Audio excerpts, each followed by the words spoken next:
Welcome to Darkverse.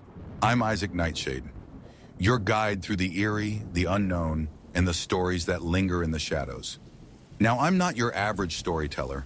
I've spent decades weaving words, creating worlds, and sharing the stories that haunt my mind.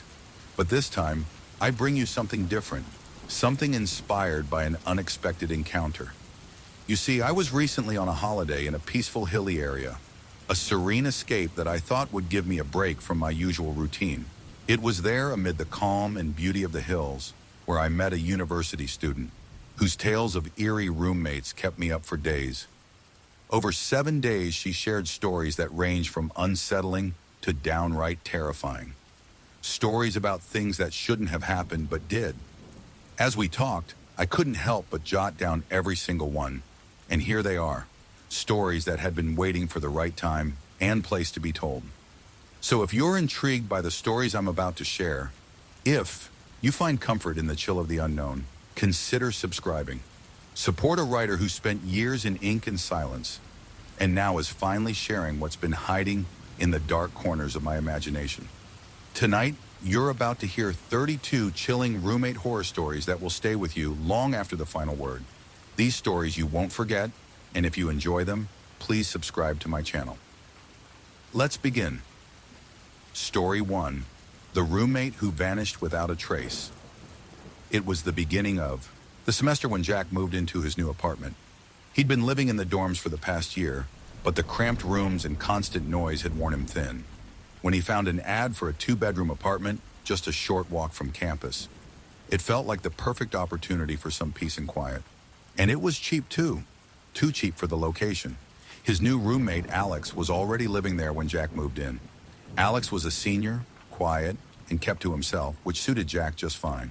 They met briefly when Jack arrived, exchanged a few pleasantries, and that was it.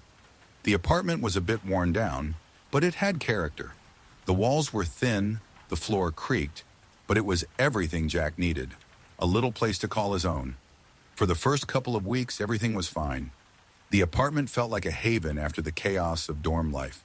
But after a while, Jack noticed something strange. At first, it was subtle, just little things out of place. He'd leave his books on the coffee table, and when he came back later, they would be gone, only to be found in the kitchen or his bedroom. He'd find his favorite hoodie missing from the living room chair, only to have it show up again folded neatly on his bed. It was as if Alex had a tendency to move things around, but every time Jack asked, Alex just shrugged it off. "I didn't touch it," Alex would say with a smirk, as if Jack was just forgetful. Still, Jack didn't think too much of it. It could have been a trick of the mind, right?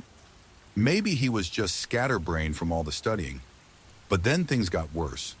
One evening, after a long day of classes, Jack returned to find the apartment eerily quiet.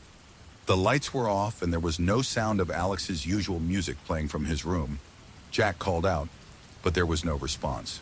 He knocked on Alex's door, and when he received no answer, he pushed it open. Inside, Alex's room was completely empty. Jack's heart skipped a beat. It wasn't just that the room was empty, it looked too empty. The bed was neatly made, but everything else was gone. No clothes, no books, no belongings of any kind. It was as if Alex had never even lived there. Jack stood frozen for a moment, staring at the bare walls. A shiver ran down his spine as his mind raced. Had Alex moved out without telling him? That didn't make sense. They had been living together for weeks. Why would Alex leave without a word? Jack tried to brush it off. Maybe Alex was just out for the night. Maybe even visiting a friend. But something felt off. The apartment seemed too quiet, too still. It was a silence that was suffocating, almost unnatural. He decided to check around. Maybe Alex had left a note. He looked through the kitchen, the bathroom, even the hallway closet. But there was nothing. No sign of his roommate anywhere. The longer Jack searched, the more unsettled he became. It was as though Alex had disappeared into thin air. That night, Jack couldn't shake the feeling that something was wrong. He lay in bed, staring at the ceiling, unable to sleep. The silence of the apartment was maddening. Every creak of the floorboards seemed louder in the stillness. He kept hearing small noises coming from the hallway, faint footsteps or the sound of a door creaking open. But when he got up to investigate, there was nothing. The next morning, Jack was determined to get to the bottom of it. He called the landlord, asking if Alex had moved out. The landlord was surprised, but assured Jack that no one had mentioned anything about leaving. In fact, the landlord told Jack that Alex hadn't even paid his rent for the past month. That was strange, Jack thought. If Alex had really left, why didn't he pay? And why hadn't he told Jack? Jack began to ask around the building. No one had seen Alex leave, and no one had heard from him in days. It was as if he had simply vanished into thin air. Days turned into weeks, and Jack started to become obsessed. He combed through every corner of the apartment, looking for anything that might explain Alex's sudden disappearance. He even checked Alex's phone, which had been left behind on the kitchen counter, but there were no messages, no calls, no signs of life at all. Jack's mind raced with possibilities. Had something happened to Alex? Had he been kidnapped? Or worse, had he left for some unknown reason, abandoning everything without a trace? As the weeks wore on, Jack's anxiety grew. The apartment, once a place of comfort, now felt like a prison. He couldn't escape the feeling that something was lurking just out of sight. Every creak of the floor, every whisper of the wind outside made him jump. He had become consumed by the mystery of Alex's disappearance. Then one evening, after months of searching, Jack decided to check the building's basement. It was the last place he hadn't looked. The basement was old, filled with boxes and forgotten furniture, and the air was thick with dust. As Jack descended the creaky, wooden stairs, he felt a chill crawl up his spine. He reached the bottom of the stairs and turned on his flashlight. The basement was filled with junk, but in the far corner, something caught his eye. A small door, hidden behind a stack of old crates. It wasn't a door that was visible from the main room. It was tucked away, barely noticeable unless you were looking for it. Jack walked over, his heart pounding in his chest. He grabbed the handle and pulled it open. Inside was a small, musty room. The air was thick with mildew, and the walls were covered in peeling paint. But what really caught Jack's attention was the floor. There, in the center of the room, was a trap door, its edges worn and scuffed as though someone had opened it many times. Jack's heart raced. He knelt down and pulled open the trap door. What he saw made his blood run cold. The room beneath was dark, but with his flashlight, Jack could make out a figure lying motionless on the ground. It was Alex, but Alex didn't look like himself. His skin was pale, his eyes wide open but unblinking. His limbs were twisted in unnatural positions, and there was something off about his face, almost like it had been frozen in place. Jack backed away, his breath coming in short gasps. He turned and fled up the stairs, slamming the trapdoor behind him. The apartment was never the same after that. Jack couldn't stay there any longer. He moved out, leaving behind the memories of his missing roommate and the chilling discovery in the basement.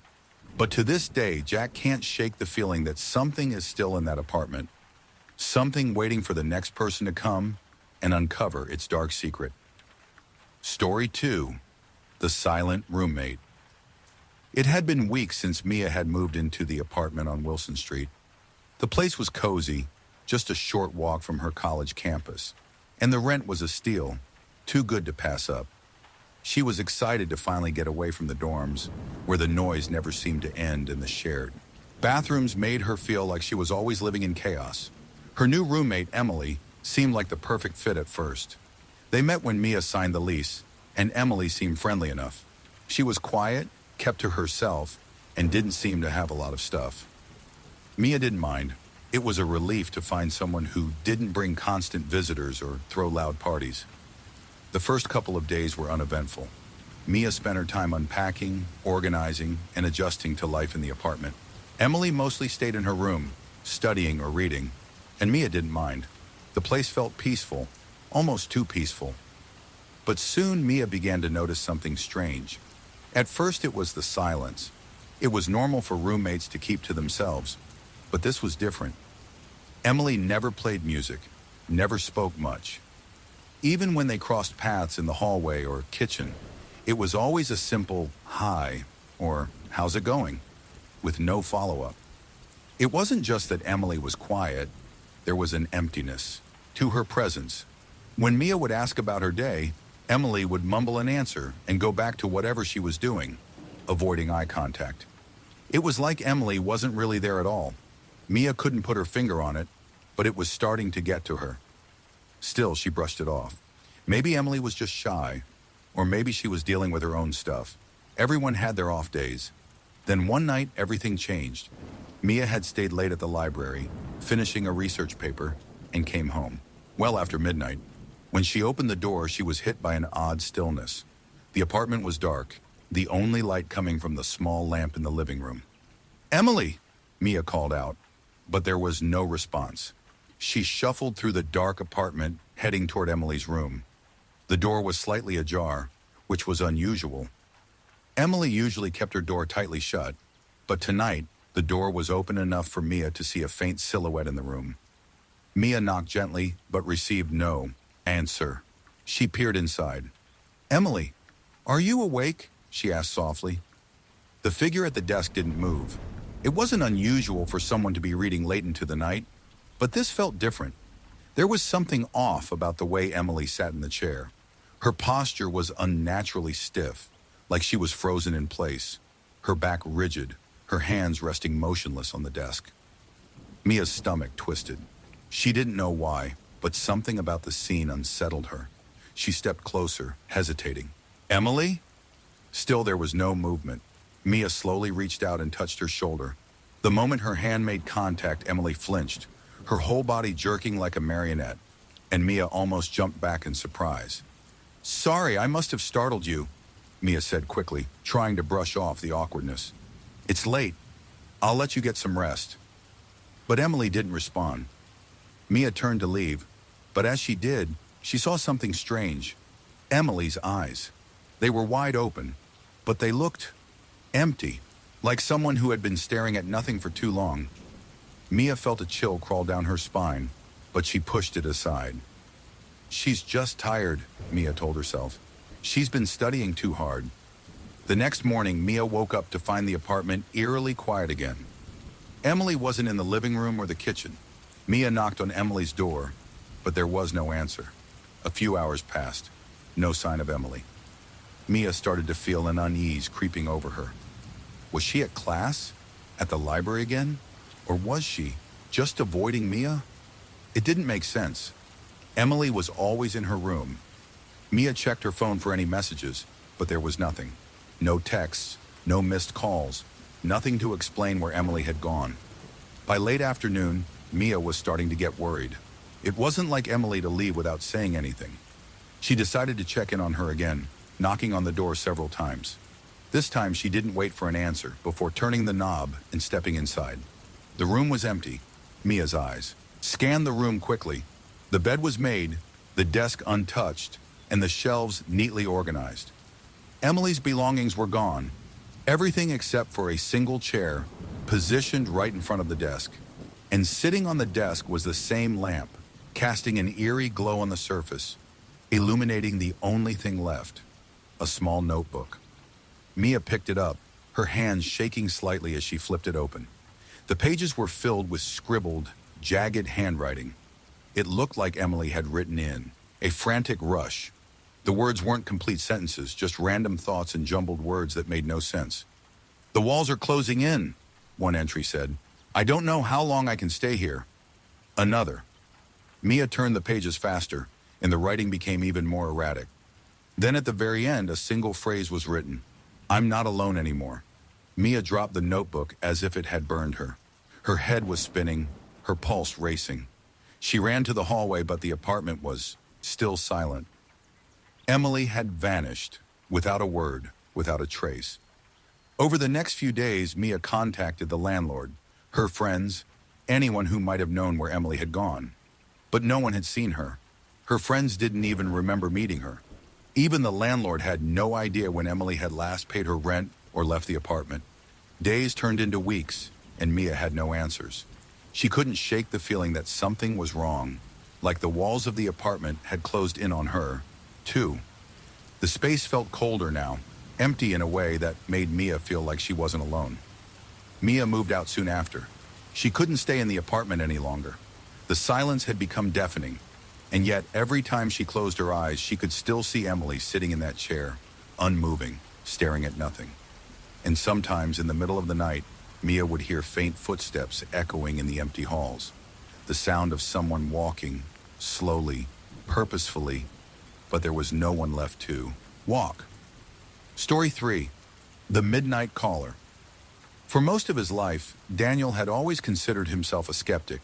He didn't believe in ghosts, he didn't believe in spirits, and he certainly didn't believe in anything that couldn't be explained by science. So when he found himself in a small apartment on the edge of campus, he thought life was just as predictable as it had always been. The apartment itself was a 2-bedroom, located in an older building. It wasn't fancy, but it was affordable. Daniel's son roommate Marcus was a quiet guy, reclusive even. Marcus spent most of his time locked away in his room, working on his assignments or listening to music at an ear-splitting volume. Daniel, on the other hand, was a bit more social, working at a local cafe and spending his free time hanging out with friends or attending parties. For the first few weeks, everything was fine. There were no strange occurrences. The apartment was a quiet, predictable place. But then something changed. It started with the phone calls. At first, Daniel thought it was just a wrong number. He'd wake up at 3 in the morning to the sound of his phone vibrating on the nightstand. When he picked it up, there was nothing but heavy breathing on the other end. It wasn't even a whisper, just the sound of someone, or something, breathing slowly and deliberately. He'd hang up immediately, thinking it was just a prank or some mistake. But the calls didn't stop. Every night at exactly 3 a.m., his phone would ring. Each time it would be the same. No words, just breathing. The first few nights, Daniel tried to ignore it. He'd turn off his phone or put it on silent, but it still haunted him. After a week of sleepless nights, Daniel mentioned it to Marcus. "Hey, have you been getting any weird calls lately?" Daniel asked one morning, trying to sound casual. Marcus didn't even look up from his laptop. "Nah, I don't get calls at night. But you know, there are weird things going on around here. The building's old. Maybe it's the pipes or something." Daniel didn't believe him. The sound of breathing was too deliberate to be just a mistake. Something wasn't right. But Marcus didn't seem to care. He never showed any interest in the oddities Daniel was experiencing. And for some reason, that bothered him. The calls kept coming, every night at the same time. Daniel couldn't understand why. But the worst part was that the breathing on the other end started to change. The first few nights, it was just deep and slow. But now the breaths were accompanied by strange, almost imperceptible noises, like faint whispers that seemed to come from far away, too far to hear clearly. But if Daniel focused hard enough, he could make out the words. "Come closer," the voice would say, barely a whisper. "I'm waiting for you." Daniel's heart raced every time the phone rang, his body tensing with dread. He couldn't ignore it anymore. He needed to get to the bottom of it. One night after another, long, sleepless evening, Daniel decided he was done. He had to confront whatever this was. He picked up the phone, the screen showing the familiar number he had come to dread. With trembling hands, he pressed it to his ear. "Who is this?" Daniel demanded. His voice was shaky, but he tried to sound confident. "What do you want from me?" There was a long silence on the other end, then a soft whisper. "You know me?" The voice sent a chill down Daniel's spine. It was familiar, but he couldn't place it. He felt his breath catch in his throat. "What do you mean? Who are you?" The voice laughed, low and cold. "I've been waiting for you to find me." The line went dead. Daniel's heart pounded in his chest. His hands were shaking uncontrollably. He stared at the phone, as if expecting it to ring again. But it didn't. The silence was deafening. He tried to shake the feeling that something wasn't right. His mind raced, thinking back to the past few weeks, to all the times he had heard the breathing, the whispers. There had to be some explanation, right? Maybe it was a prank. Maybe someone was messing with him. But when he turned to Marcus to talk about it, his roommate wasn't in the living room. In fact, the apartment seemed oddly still. He checked the kitchen, the bathroom, even Marcus's room, but there was no sign of him. "Marcus," Daniel called, his voice a little too loud, a little too desperate. No answer. A strange, creeping fear started to settle in the pit of his stomach. Something was wrong, and he couldn't shake the feeling that, whatever it was connected to the calls. Daniel searched the apartment for hours. Every closet, every drawer, every corner. There was no sign of Marcus anywhere. He was gone. The door to Marcus's room was locked, but Daniel's desperation grew. He tried to break it open, but the lock wouldn't budge. Finally, after what seemed like an eternity, he managed to force the door open. The room was empty. It wasn't just empty in the way Daniel had expected. It was like someone had erased every trace of Marcus from existence. All of his belongings were gone, his clothes, his books, his laptop, everything. There was no sign that Marcus had ever lived there, except for one thing. On the desk in the corner, there was a note. It was written in a hasty scrawl, and the ink was smudged as if it had been written in a hurry. Daniel picked it up with trembling hands, his breath shallow. The note read, "It's too late. I found you." A cold shiver ran down his spine. Daniel felt his head spin. The walls seemed to close in around him as a deep, guttural laugh echoed in his ears. A laugh that seemed to come from the very walls themselves. Suddenly, the phone rang again. Daniel stared at the screen in horror. It was the same number. The same haunting, familiar number. Without thinking, he answered. "You're next," the voice whispered, cold and low. And then, there was nothing but silence. Daniel never saw Marcus again. The apartment was empty when the police arrived, the door wide open, the phone still ringing, but no one on the other end. No one ever found out what happened to Marcus, or why Daniel's phone continued to ring for days after. Some nights when the apartment is quiet, Daniel swears he hears the same voice again, the same cold whisper. "I'm waiting for you." Story 4, The Secret of Room 3B. When Lily first moved into the apartment on Maple Street, she had no idea how much her life was about to change. She had just finished her second year at the local university and was excited to find a place that was more affordable and quiet than the chaotic dorms. The apartment was in an old building, but it was charming in a way. Creaky wooden floors, tall windows that let in sunlight, and a cozy, homey feel. It seemed perfect for her. She was shown the apartment by Mrs. Green, the building's elderly owner. Mrs. Green was kind, but a little strange. She had a peculiar air about her, as though she knew more about the building's history than she let on. But Lily didn't think much of it at the time.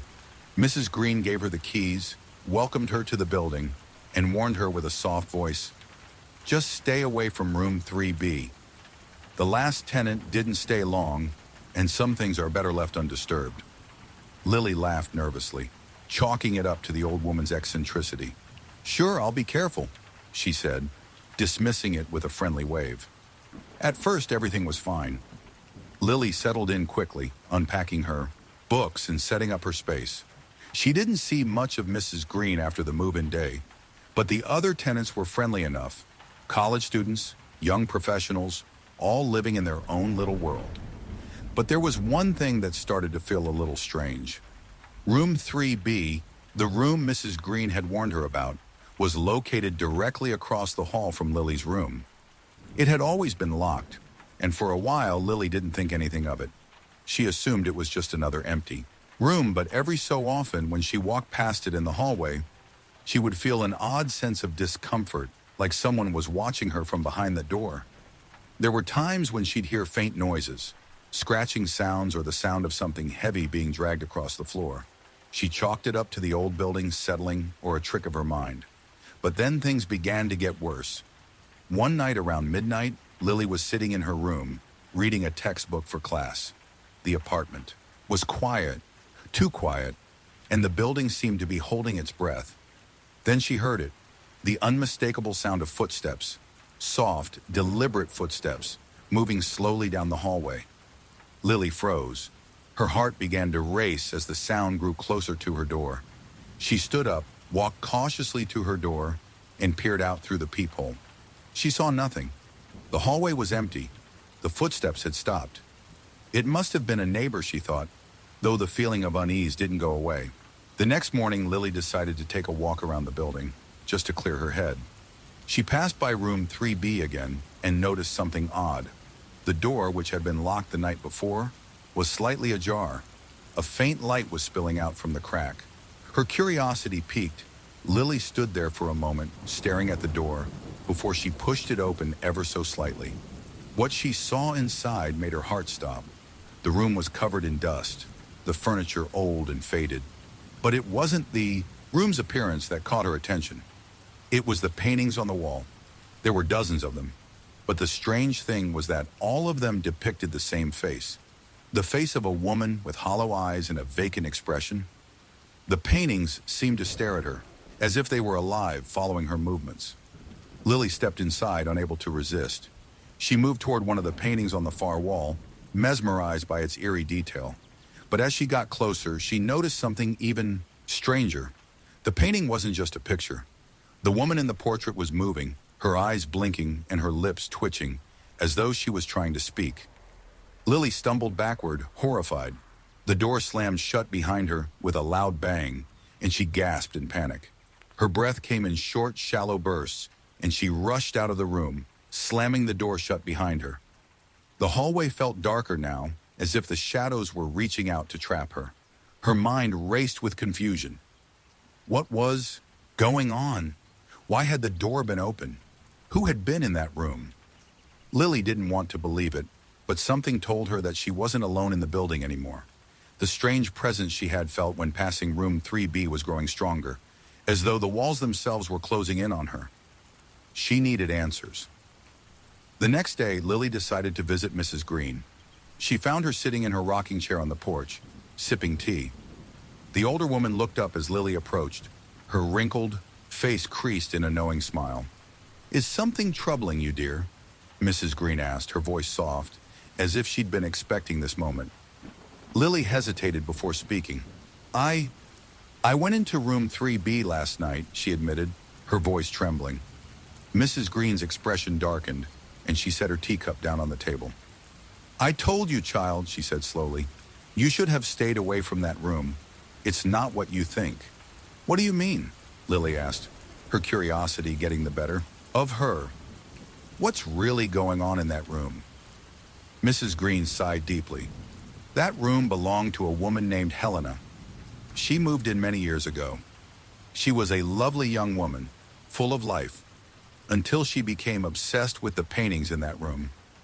She thought they were real, that the woman in the paintings could talk to her, guide her. Eventually, she became lost. She started to hear voices, see things that weren't there. And then one day, she just disappeared. No one knows what happened to her." Lily's heart skipped a beat. "You mean the woman in the paintings?" Mrs. Green nodded, her eyes clouded with sorrow. "Helena never left. Her spirit is trapped in that room. And now, you've disturbed her. She won't let you go until she gets what she wants." Lily's blood ran cold. She wanted to leave the building right then and there, but she knew it was too late. The presence in the apartment had already claimed her. As the days went by, the strange occurrences grew worse. Her things would move around, shadows seemed to follow her, and the paintings in room 3B would change, the woman's eyes growing wider, more desperate.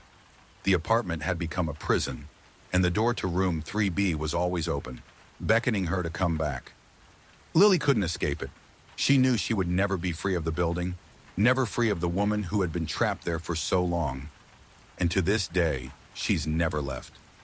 Story 5, The Mirror That Watches. Yulina had always been skeptical when it came to anything supernatural. Raised in a practical household, she was taught to rely on logic and reason, dismissing any talk of ghosts or paranormal activity.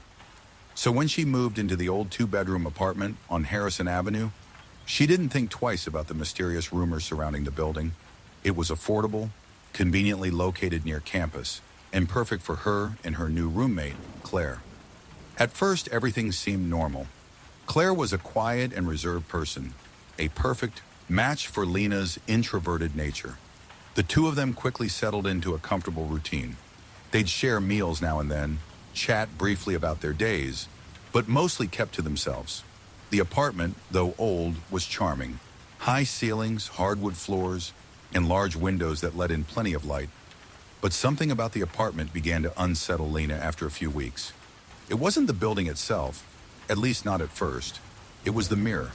It was a large antique mirror that Lena had noticed the moment she moved in.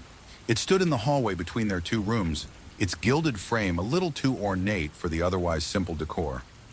It was old, sure, but it had a certain elegance to it. At first, Lena thought nothing of it. It was just a mirror, after all. But over time, Lena began to feel a strange discomfort every time she walked past it. It wasn't that the mirror was ugly or out of place. It was that something about it felt wrong. She couldn't quite put her finger on it. The reflection it cast was always too dark, too deep, as if the mirror didn't reflect the world around it, but something else entirely. One evening, Lena was walking to the kitchen when she caught a glimpse of the mirror in her peripheral vision. As usual, it reflected the hallway, but this time, something was different. The reflection of the hallway seemed distorted. The shadows in the reflection were too dark, the edges of the hallway too sharp. And then she saw it. A figure. A woman stood in the reflection, but she wasn't facing Lena. She was facing the mirror, staring directly at it, as if waiting for something. Her face was obscured by her long, black hair, and Lena couldn't make out any other details. But what unsettled Lena the most was the fact that the woman's reflection wasn't mirrored in the hallway behind her. The hallway was empty. There was no one there. Lena froze in her tracks, heart pounding in her chest. The reflection of the woman didn't move, but Lena could feel her eyes, those unseen eyes, locked onto her, watching her. She stepped back, her breath quickening, but when she glanced back at the mirror, the figure was gone. Shaken, Lena tried to shake off the feeling, telling herself it was just her imagination. Maybe it was a trick of the light, or perhaps the reflection had been distorted by something in the hallway. After all, mirrors could do strange things depending on the angle. But the unease remained. The next day, Claire mentioned, something strange though, in a casual tone, as if it was nothing at all. "Have you noticed the mirror?" Claire asked, glancing over at Lena as they ate breakfast. "It's odd, don't you think?" Lena's pulse quickened. "What do you mean?" Claire shrugged. "I don't know. It's just, I keep seeing things in it. At night, shadows moving, people walking by. But when I look, no one's there." Lena didn't know what to say. She felt a cold dread seep into her bones. Was it happening to Claire too? That night, Lena lay awake in her bed, staring at the ceiling. The apartment was unnervingly quiet, the kind of silence that felt heavy, oppressive. The only sound was the distant hum of traffic outside. But it wasn't the silence that bothered her. It was the mirror. She could feel it calling to her, even from her room. Finally, she couldn't take it anymore. She slipped out of bed, pulling on a sweater, and walked down the hall toward the mirror. Her footsteps echoed in the stillness of the apartment. As she approached it, Lena stood in front of the mirror, staring at her reflection. The hallway behind her was empty, as it should have been. But as she looked deeper into the reflection, she saw something shift. It wasn't the reflection of her apartment. No, it was something else, a place that didn't belong. The reflection showed a dark, empty room, one she didn't recognize. It was small, cluttered with furniture, and the air seemed thick with dust. In the corner of the room, the same woman from before stood, facing the wall, her back to Lena. Lena's heart hammered in her chest. She couldn't look away. Slowly, the woman turned her head, revealing her face, a pale, hollow face with wide, dark eyes that seemed to pierce straight through Lena. Then the reflection of the woman opened her mouth, and a sound, like a whisper, began to emanate from the mirror. "Help me!" Lena stumbled backward, tripping over her own feet, and gasped for air. She turned and ran back to her room, slamming the door behind her, her hands shaking uncontrollably. The whispers didn't stop. Every time she closed her eyes, she could hear them, soft and insistent, calling to her from the mirror. The next morning when Lena woke up, she couldn't remember falling asleep, but she knew one thing for certain: she could never look at that mirror again. She told Claire everything that had happened, but when they went to the hallway, the mirror was gone. The space where it had once stood was now empty. The walls were bare, as if the mirror had never been there. Claire didn't seem fazed by it. Maybe it was just a weird dream, she said casually, shrugging it off. But Lena knew the truth. The mirror was gone, yes, but the reflection, the thing that watched her, was still there. She never looked back at the empty wall again. And now Lena lives in fear, unable to escape the feeling that something is still waiting for her, just beyond the glass, in a place she can never reach. Story 6, The Haunted Dormitory. Samantha was excited. This was her first year at university, and after months of anticipation, she was finally settling into her dorm room on the top floor of the old dormitory building on Crescent Lane. It was an older building, one that had seen decades of students come and go. But to Samantha, it was a place of new beginnings. The faded brick walls and creaky floors had a charm she hadn't expected. Sure, it smelled a little musty, and the windows were barely functional, but she liked the character of the building. She was sharing the dorm room with her new roommate, Heather, a quiet girl with big glasses and an even bigger love for horror movies. The two of them quickly became friends, bonding over their shared sense of humor and love for late-night pizza runs. Their room was small but cozy, 2 beds, 2 desks, and a wardrobe, with just enough space for the two of them to feel at home. But there was something strange about the building, something Samantha couldn't put her finger on at first. It started with little things, shadows that moved when they shouldn't, footsteps echoing down the hallway at odd hours, and strange noises coming from the walls like whispers. At first, she thought it was just the building settling. After all, it was an old structure. But the longer she stayed, the more she realized that there was something off about the place. One night, as the two of them were getting ready for bed, Heather turned to Samantha with a serious look on her face. "You ever get the feeling that we're not alone here?" Heather asked quietly. Samantha laughed nervously. "What do you mean?" "I don't know," Heather said, her eyes scanning the room. "I just keep feeling like someone's watching us. And sometimes, when I'm in the bathroom, I swear I see someone standing in the mirror behind me." Samantha dismissed it as nerves, the anxiety of being away from home for the first time. It was probably just Heather being spooked by the old building, she thought. The next day, however, things got even stranger. Samantha was alone in the room studying for her next exam when she heard Heather's voice calling her from down the hall. It was odd since Heather had been in the room with her just a few minutes earlier. Confused, Samantha stood up and walked to the door, peering out into the hallway. But there was no one there. The hallway was empty except for the faint flicker of a light at the far end. Heather's voice called again, this time louder. "Samantha, come, here, hurry."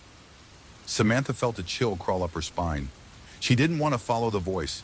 It sounded too urgent, too unnatural, but the curiosity was too strong. She hesitated only for a moment before walking down the hallway toward the sound. When she reached the end of the hall, she saw something that made her blood run cold. There, standing just before the entrance to the stairwell, was Heather, but she was facing away from Samantha, her back to her. She was standing perfectly still, as if waiting. "Heather?" Samantha called out, her voice trembling. "What are you doing?" But Heather didn't respond. Samantha stepped closer, her heart pounding, and that's when she saw it. Heather's body, though still and unmoving, was slowly being surrounded by an unnatural fog, a mist that seemed to swirl around her. It was like the air itself was thickening, suffocating her. Heather's head jerked slightly and her body trembled. Suddenly, Heather's head snapped around with a loud bone-chilling crack. Her eyes were wide and unblinking, but they weren't Heather's eyes. They were dark, empty sockets, as if something had hollowed them out. A twisted smile stretched across Heather's face, far too wide for a human. "You shouldn't have come." The figure, it wasn't Heather, whispered, its voice distorted and alien. Samantha stumbled backward, her breath coming in ragged gasps, her mind screaming at her to turn and run. But the figure didn't move. Instead, it just stood there, grinning at her, its black, hollow eyes following her every movement. Without thinking, Samantha turned and bolted back down the hallway, her feet pounding against the floor as she reached her room and slammed the door shut behind her. She locked it quickly, her hands shaking violently. What was that? What had she just seen? Minutes passed in silence, but the room felt colder now. Samantha sat on her bed, staring at the door, trying to gather her thoughts. Her mind raced with questions. Was it really Heather? Was she dreaming? But the image of those empty eyes, that twisted smile, wouldn't leave her. She could still hear the voice in her head, echoing, "You shouldn't have come." A soft knock at the door interrupted her thoughts. "Samantha?" It was Heather's voice, but it was different this time. It was calm, almost too calm. Samantha didn't move. She couldn't. Her heart hammered in her chest. The voice came again. "Samantha, let me in. I need to talk to you." It didn't sound like Heather. It sounded wrong. "Please," the voice whispered now, growing more insistent. "Let me in." Samantha felt a wave of terror wash over her. She didn't know who or what was on the other side of that door, but it wasn't her roommate. It couldn't be. With trembling hands, she grabbed her phone and dialed the campus security number, her voice barely above a whisper as she explained what had happened. The minutes stretched into hours before the campus security arrived. They found Heather lying in her bed, asleep, as if nothing had happened. But Samantha couldn't shake the feeling that something had happened, something that had left Heather changed. Over the next few days, the strange events grew worse. Heather began acting oddly, more withdrawn, quieter, almost like she was slipping away. And the whispers, the sounds of someone walking in the halls at night, didn't stop. If anything, they got louder. Finally, one evening, Heather vanished without a trace. Her bed was empty, her things gone. The only thing left was a note scribbled hastily on a torn piece of paper. "I'm sorry, I had to go. It's waiting for me." The campus never found out what happened to Heather. Some people said she dropped out of school and moved away, but no one ever saw her again. As for the dormitory, it was eventually abandoned, boarded up, and closed off. But on quiet nights, when the wind is just right, if you listen closely enough, you can still hear the whispers coming from within the old walls of Crescent Lane. You shouldn't have come. Story 7, The Odd Disappearance. It was the start of the fall semester when Ella first moved into the small, two-bedroom apartment on Elm Street. The building was old. Its faded bricks and creaky floorboards whispered tales of its age. But it was cheap, and it had the space she needed. The location was perfect, within walking distance of campus, and it was quiet, a relief after the constant noise of the dorms. Ella was excited to finally have her own space, away from the chaos. Her new roommate, Julia, seemed friendly enough when they first met. Julia was a senior in college, a bit older than Ella, but she seemed easygoing and introverted, just like her. They quickly settled into a routine.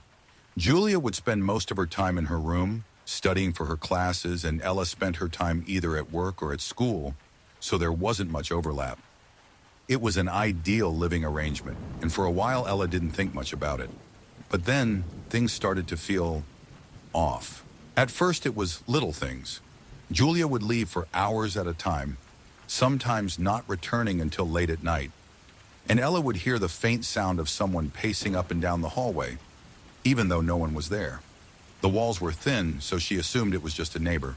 But the noises continued, becoming more persistent. Ella began to hear strange tapping sounds from Julia's room at night, like someone tapping a pencil against the wall or the floor. Sometimes Ella would come home and find Julia sitting motionless at her desk, staring blankly at her computer screen. At first, Ella thought nothing of it. Maybe Julia was just stressed or had a lot on her plate with school. But the longer it went on, the more uncomfortable Ella became. Julia's behavior became more erratic. She was quieter, more withdrawn, and there were times when Ella would wake up in the middle of the night to find Julia standing in the hallway, staring at the wall. "Julia?" Ella would ask, her voice groggy from sleep. Julia would snap out of her trance and blink rapidly as if confused. "Oh, sorry. I was just thinking." But something in her eyes made Ella uneasy.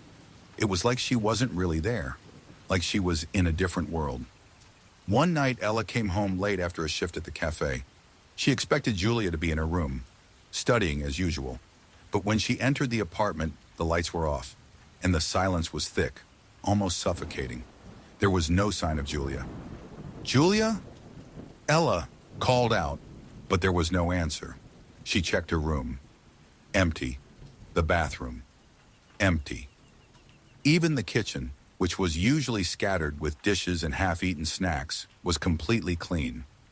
It was as if the apartment had been abandoned. Panic set in. Where had Julia gone? She couldn't have just disappeared. Ella se sentó en el sofá y empezó a enviar mensajes de texto a Julia, llamándola, pero no hubo respuesta. After an hour of waiting, she called the landlord, but he didn't have any answers. He hadn't seen Julia leave. He hadn't even seen her in days. A sense of dread slowly settled over Ella. She walked through the apartment again, this time inspecting every corner. She checked under the furniture, the closets, everything. It wasn't until she opened the door to Julia's room that she realized something was horribly wrong. The room was completely empty. There were no books, no clothes, no personal items, nothing. The bed was stripped bare, the desk completely clean, but on the floor, right in the middle of the room, was a piece of paper. Ella walked over, her heart racing, and picked it up. It was a note written in hurried, jagged handwriting. "I've found it. I can't go back. They won't let me." Ella's fingers trembled as she read the note again. She felt a chill run through her. What was Julia talking about?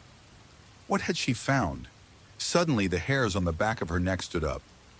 It was then that Ella noticed something even more unsettling. The walls of Julia's room were covered in strange symbols drawn hastily with what looked like a marker or chalk. The symbols were chaotic, some of them crossing over each other in wild patterns, others seemingly connected by lines that led nowhere. Ella's stomach churned. She couldn't just ignore this. Something was happening, something that didn't make sense. She needed to know what had happened to Julia. Over the next few days, Ella tried to retrace Julia's steps. She asked around the building, but no one had seen her. She reached out to Julia's friends and family, but they hadn't heard from her either. It was as if Julia had just vanished without a trace. No one knew where she had gone or why she had left. Ella couldn't shake the feeling that something was watching her. It was as if Julia's absence had left an imprint on the apartment, an unsettling presence that lingered in the corners, in the shadows. At night, she could still hear the faint tapping sounds from Julia's room, though no one was there to make them. And every time she passed the hallway, she could feel a cold draft, like something or someone was just beyond the walls. A few days later, after searching the apartment one last time, Ella stumbled across something hidden in the back of Julia's closet, an old tattered journal. It was covered in dust and the pages were worn and fragile. As she flipped through it, she realized it wasn't just a journal.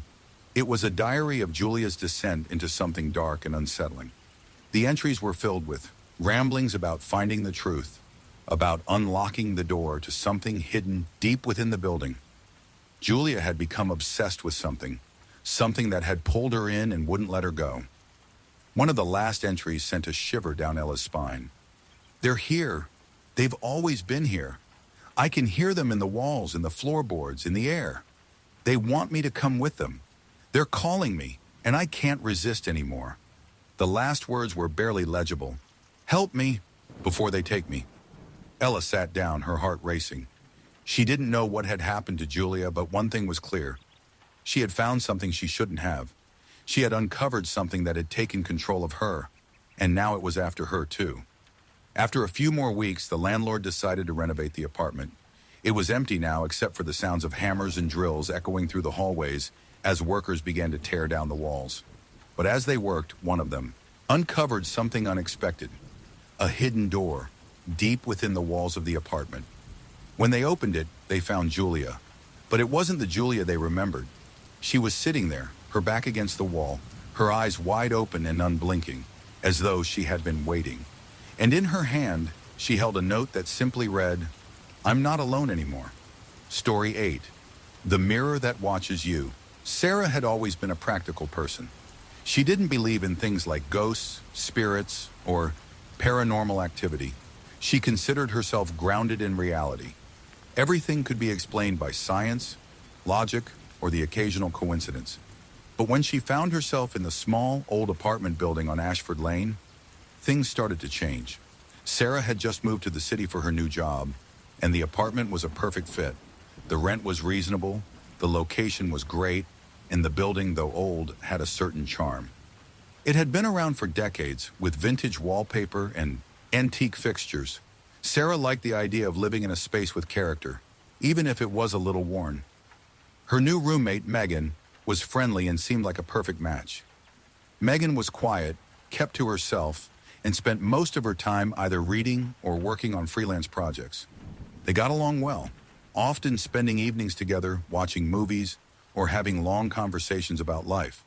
There was nothing out of the ordinary, at least not at first. But as the weeks passed, Sarah started noticing something strange. It wasn't anything obvious, but it was enough to unsettle her. Megan was always drawn to the living room mirror.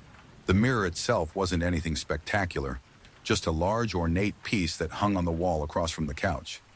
It had a vintage gold frame that matched the old-world decor of the apartment. At first, Sarah thought nothing of it. Megan often sat in front of the mirror while reading or doing her work, but it didn't seem unusual. She just liked the light in front of it, or maybe the view of the room and the reflection. But soon, Sarah began to notice that Megan spent more and more time in front of the mirror. Sometimes Sarah would walk into the living room and find Megan just staring at her reflection, unmoving, her eyes glazed over. The first time it happened, Sarah thought it was just one of those quirky moments. Maybe Megan had spaced out, lost in her thoughts. But the more it happened, the more Sarah felt a growing sense of discomfort. One evening, after a particularly long day at work, Sarah came home to find Megan sitting in front of the mirror again. But this time, Megan wasn't just sitting there. She was whispering something. At first, Sarah thought it was just a soft murmur. But as she got closer, she realized Megan was talking to herself.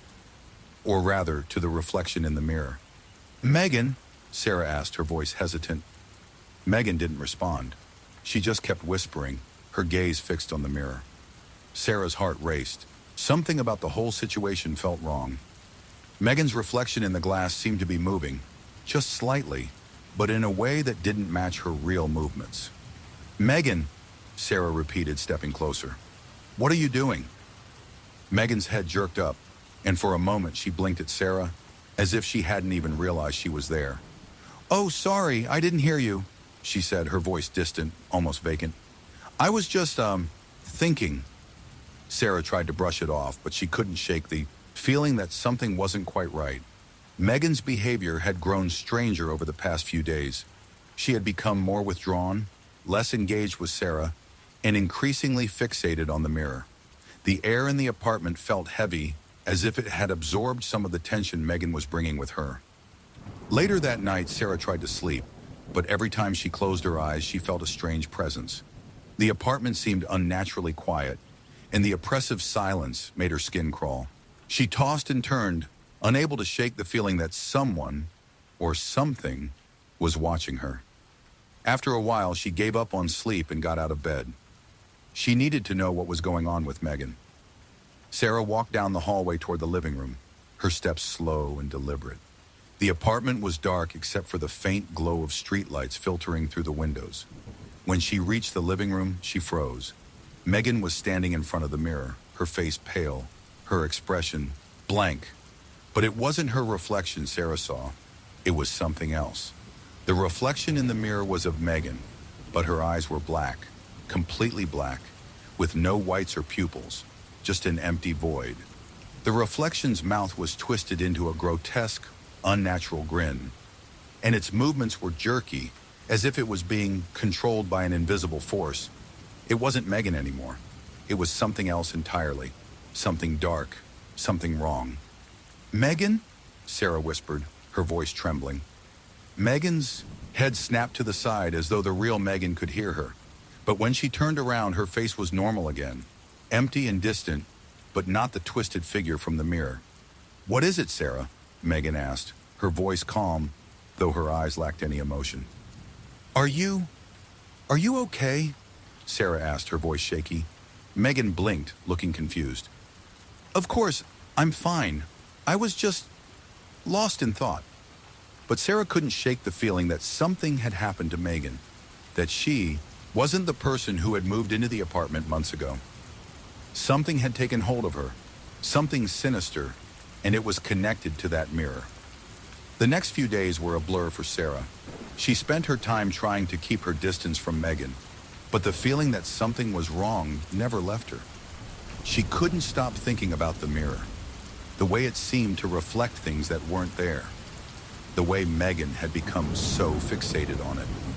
That night, Sarah decided to take action. She had to know the truth. She could no longer ignore it. With a trembling hand, she reached for the mirror and tried to pull it down from the wall. But when she touched it, she felt a jolt of electricity shoot through her fingers, as though the mirror itself was alive. Before she could pull her hand away, she heard a voice whispering just behind her. "You shouldn't have done that." Sarah spun around, but there was no one there. The whispering grew louder, closer. She turned back to the mirror, and what she saw made her blood run cold. The reflection of Megan was there, but it wasn't Megan anymore. It was a hollow, twisted version of her, smiling that same grotesque grin. Behind her stood a dark figure, towering and shadowy, its eyes glowing with a malevolent light. "It's too late," the figure whispered, its voice deep and menacing. Sarah screamed, her hands shaking, and stumbled backward, her heart racing. She ran out of the apartment, not stopping until she reached the street, gasping for air. She never went back to that apartment again. Megan was never seen again either. The apartment was emptied out, the landlord saying she had moved to another city. But Sarah knew the truth. Whatever had been in the mirror had claimed her, and it was waiting for the next person foolish enough to look too closely. The mirror was removed from the apartment, but sometimes when Sarah passes by the building on Ashford Lane, she swears she can still see something in the reflection of the glass. A pair of black eyes staring back at her. Story 9. The Roommate Who Ate Raw Meat. When Mia first moved into the old apartment building on Willow Street, she thought she was going to enjoy her newfound independence. The apartment was small but cozy, located in a quiet part of the city, just far enough from campus to feel like an escape, but close enough for convenience. Her new roommate, Sarah, was a junior at the university, and she seemed like the perfect fit. They both shared similar tastes in food, music, and movies. And after a few days, Mia felt right at home. Sarah was friendly, but she was also a bit of an introvert. Most of the time, she kept to herself, studying, reading, or doing freelance work. Mia didn't mind. She was busy with her own schoolwork, and they both enjoyed the peace of having a space to themselves. But every so often, Sarah would invite Mia to join her for dinner, and Mia quickly learned that Sarah was a great cook. At first, it was simple things, stir fries with fresh vegetables, hearty soups, and colorful salads. Sarah was creative with her meals, making them taste as good as they looked. Mia couldn't help but admire Sarah's dedication to healthy eating. She'd often find bowls of fresh fruit left on the counter, or a tray of roasted vegetables cooling on the kitchen table. Mia was happy to share meals, and for a while, everything was normal. But things began to change in small, subtle ways. It started one night when Mia came home from class and found Sarah in the kitchen preparing a meal. The smell was strange, something Mia couldn't quite place. It didn't smell like the usual roasted vegetables or freshly cooked rice. No, this was something heavier, something more metallic. When Mia asked what Sarah was making, Sarah smiled and said, "It's something new. You'll like it." Mia tried to brush off the odd smell. She didn't want to be rude. Sarah was just trying to experiment with different recipes, right? But when the dish was served, Mia couldn't believe her eyes. Sarah had prepared a large plate of raw meat, steaks, chunks of ground beef, and even some sliced sausage. There was no sign of any vegetables, no spices, no seasoning, just raw, red meat. Mia stared at it, her stomach turning. "Is this supposed to be like this?" she asked, trying to hide her unease. Sarah didn't look up. She simply nodded. "It's a new diet I'm trying. It's called the raw food diet. You get all the nutrients from the meat this way." Mia wasn't sure what to say. She had never heard of a raw meat diet, and the thought of eating it made her feel physically ill. I'm not really hungry tonight," Mia said, forcing a smile, "but thanks for offering." Sarah didn't seem offended. She simply shrugged and started eating, as if it was the most normal thing in the world. Mia excused herself and went to her room, but she couldn't shake the feeling that something was off about Sarah. raw meat. It seemed extreme. The next day, Mia found herself walking past the kitchen and noticing something that made her stop dead in her tracks. There on the counter was a large hunk of raw beef, its surface glistening with blood. Sarah was sitting at the table, staring at the meat, and there was something strange about her expression. She wasn't hungry. No, she was simply staring at it, as if entranced. Mia cleared her throat. "Hey, Sarah, what's up with the meat? Don't you want to cook it or something?" Sarah blinked and slowly looked up, as if waking from a trance. Her eyes seemed oddly distant. "I just like the taste of it this way. It's more natural," she said, her voice flat. Mia felt a shiver run down her spine. Okay." She tried to change the subject, but the conversation didn't flow easily after that. Mia was starting to feel uncomfortable in the apartment, like something wasn't quite right. Sarah's behavior was becoming more erratic, and her fixation on raw meat was becoming obsessional. But it didn't stop there. A few nights later, Mia was awoken by the sound of clattering in the kitchen. It was almost 3 a.m., and she couldn't ignore the noise anymore. She got up from her bed and walked toward the kitchen, where the light was on. There, to her horror, she found Sarah crouched on the floor, hunched over a large bowl of raw ground beef. She was eating it with her hands, shoveling chunks into her mouth as if she were starving. "Sarah?" Mia's voice trembled. "What the hell are you doing?" Sarah froze mid-bite, and her eyes snapped up to meet Mia's. For a moment, there was nothing but silence. Then, in a cold, emotionless tone, Sarah simply said, "I need it. I'm not myself without it." Mia felt a wave of nausea rush over her. "This isn't healthy, Sarah. You need to stop." But Sarah didn't respond. Instead, she turned back to the bowl and continued eating, her eyes glazed over. Mia felt a cold sweat on the back of her neck. She couldn't stay here. This wasn't just a weird diet anymore. This was something much darker. The next morning, Mia decided she had had enough. She packed her things and called her parents, telling them she was leaving. Sarah had become unrecognizable. Her obsession with raw meat had turned into something far worse, something beyond reason. As she prepared to leave, Mia glanced one last time at the kitchen.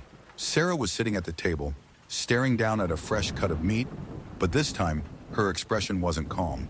Her hands were shaking, and her breathing was shallow, like she was struggling to control something inside her. Mia left the apartment, her heart racing. She knew something had taken hold of Sarah, something sinister, something that made her do things that were beyond explanation. It wasn't just the raw meat, it was the way Sarah had changed. As Mia walked down the street, she heard a faint sound behind her, as if someone was following her. She turned around quickly, but saw no one. She shook it off as paranoia, but as she kept walking, the sound followed soft footsteps, barely audible, but unmistakable. Mia turned a corner and glanced back one more time. There in the distance, she saw Sarah standing at the window, watching her leave. She didn't wave. She didn't blink. She simply stared with cold, unblinking eyes. Mia never went back to that apartment, and she never spoke to Sarah again. But every so often, she can still hear the faint sound of footsteps behind her, like someone is following just out of sight. And she knows deep down that Sarah is still out there, still craving something dark, something that might never let her go. Story 10, The Entity in the Closet. When Riley moved into her new apartment on the edge of town, she was excited to start fresh. After years of sharing dorm rooms and apartments with strangers, she finally had a place of her own. The 2-bedroom apartment on Hillcrest Drive was exactly what she needed. Spacious, affordable, and in a quiet neighborhood. Her new roommate, Kelly, had been the one to help her find it. They'd met through a mutual friend, and Kelly seemed like a cool person, laid back and easygoing. The first few days went by smoothly. They got along well enough, though Kelly was more private than Riley had expected. She didn't mind, though. After all, they were both adults with their own lives to live. Riley spent her days at work, and Kelly mostly kept to her room, often studying or working late. But things started to feel strange after a week. At first, Riley noticed little things, a flicker of movement from the corner of her eye, or the feeling that someone was watching her when she was alone. It was subtle, easy to dismiss. The apartment was old, so maybe it was just the sounds of the building settling. Then one night, Riley was in the kitchen making dinner when she heard Kelly talking. It was a muffled sound, almost like a conversation, but Kelly's door was shut. Riley paused, listening carefully, and realized that Kelly wasn't speaking to anyone. The words were too fragmented, too distant. It sounded like a whispering. Riley knocked gently on Kelly's door. "Hey, everything okay?" There was no response, so she slowly opened the door, feeling a knot tighten in her stomach. Kelly was sitting at her desk, hunched over her laptop, staring at the screen. But she wasn't typing. She wasn't doing anything at all. She was just staring. "Kelly?" Riley asked again. Kelly's head jerked up, her eyes wide with something that didn't quite look like recognition. "Oh yeah," she said slowly, shaking her head. "Sorry, I thought I heard something." She quickly returned to her work, and Riley, though unsettled, decided to let it go. Maybe Kelly was just stressed, but the whispers kept coming. Every night, as soon as Riley would settle into bed, she'd hear it. Soft, faint murmurs, almost like someone was having a conversation in a room next door. It wasn't Kelly's voice. It was deeper, hushed, and eerie. Riley told herself it was just her imagination, but the whispers always seemed to come from the same direction, the closet. One night after a long shift at work, Riley came home to find Kelly sitting in the living room, pale and wide-eyed, staring at the closet door. It was an old wooden door, creaky and warped with age, and had been innocently sitting in the corner of the apartment ever since they'd moved in. Riley had never given it much thought. "Hey, Kelly," Riley said, a little concerned. "Are you all right?" Kelly didn't respond immediately. When she finally spoke, her voice was soft, almost too soft. "I keep hearing it," she whispered. "The whispering from the closet. Every night." Riley's heart skipped a beat. It wasn't just her then. Kelly was hearing it too. She took a deep breath, trying to stay calm. "Maybe it's just the pipes or the building. Old buildings make weird noises, right?" Kelly shook her head. "No, this is different. It feels like someone is trying to talk to me." Her voice trailed off, as if she was listening to something just beyond the room. "I don't know. It's getting worse." Riley tried to offer some reassurance, but the feeling that something wasn't right lingered. The whispers seemed to grow louder, more insistent. They came every night, always from the closet. One evening after another restless night, Riley could no longer ignore it. She couldn't live like this anymore, with the feeling that something was watching her from inside the apartment, something hidden in the dark. That night, she decided to confront the source of the whispers. She stood in front of the closet, hesitating. The door seemed to breathe, as if it were alive, swollen with something pressing on the other side. She had to know what was in there. She couldn't keep pretending that everything was normal. With trembling hands, Riley slowly reached for the doorknob. As her fingers brushed the cold metal, she felt a shiver run through her body. The whispers suddenly stopped. Everything went still. Still. Taking a deep breath, Riley opened the door. At first, all she saw was darkness. The small closet was empty, save for a few boxes and some old furniture. But as her eyes adjusted, she saw something she hadn't noticed before. A strange symbol, etched into the wall near the back. It looked like it had been carved with sharp, jagged lines, like someone had scratched it into the wood. It was faint but unmistakable, and as she looked at it, Riley felt a pressure in her chest, like the air had thickened. And then she heard it, a low, guttural growl coming from inside the closet. Riley froze. Her breath caught in her throat as she slowly backed away from the door, but she couldn't tear her eyes away from the symbol. Something was moving in the shadows, something far too large to be a human. Suddenly, she heard Kelly's voice behind her. "What are you doing?" Riley spun around. Kelly was standing in the hallway, staring at her with wide, glassy eyes. But something was wrong. Kelly's face was pale, her lips slightly parted as if in a trance. "Kelly, what's wrong?" Riley asked, her voice shaking. Kelly stepped forward, her movements slow, unnatural. "You shouldn't have opened it," she said, her voice not quite her own. It was deeper now, as if it were being spoken through her. from something inside her. Riley felt a wave of fear wash over her. Kelly's eyes were completely black now. No whites, no pupils, just voids. "What's happening to you?" Riley asked, backing away. The growl from the closet grew louder, filling the room with a low, rumbling noise that seemed to shake the very walls. And then, from the corner of her eye, Riley saw something move in the closet. A shadow, a figure that wasn't human. "It's time," Kelly whispered, her voice hoarse and unnatural. The figure in the closet moved closer, and Riley knew then that there was no escaping it. In a blind panic, Riley ran out of the apartment, slamming the door behind her. She didn't stop running until she was on the street, gasping for air. She never went back to that apartment, and she never heard from Kelly again. Months later, when the building was being renovated, the workers uncovered something horrifying. Inside the closet, hidden behind the wall, they found a small, decayed altar. On it was a book, a dark, ancient tome, covered in strange symbols that matched the one in the closet. The building's history had been buried for years, but it turned out that the apartment had once belonged to a cult, one that had used the space to summon something dark, something that had never truly left. And as for Riley, she never saw Kelly again. But sometimes late at night, when the world is still and quiet, she can hear the whispers, calling from the closet, waiting for the next person to listen. Story 11, The Secret Ritual. When Emily first met Amanda, she had no idea what she was getting into.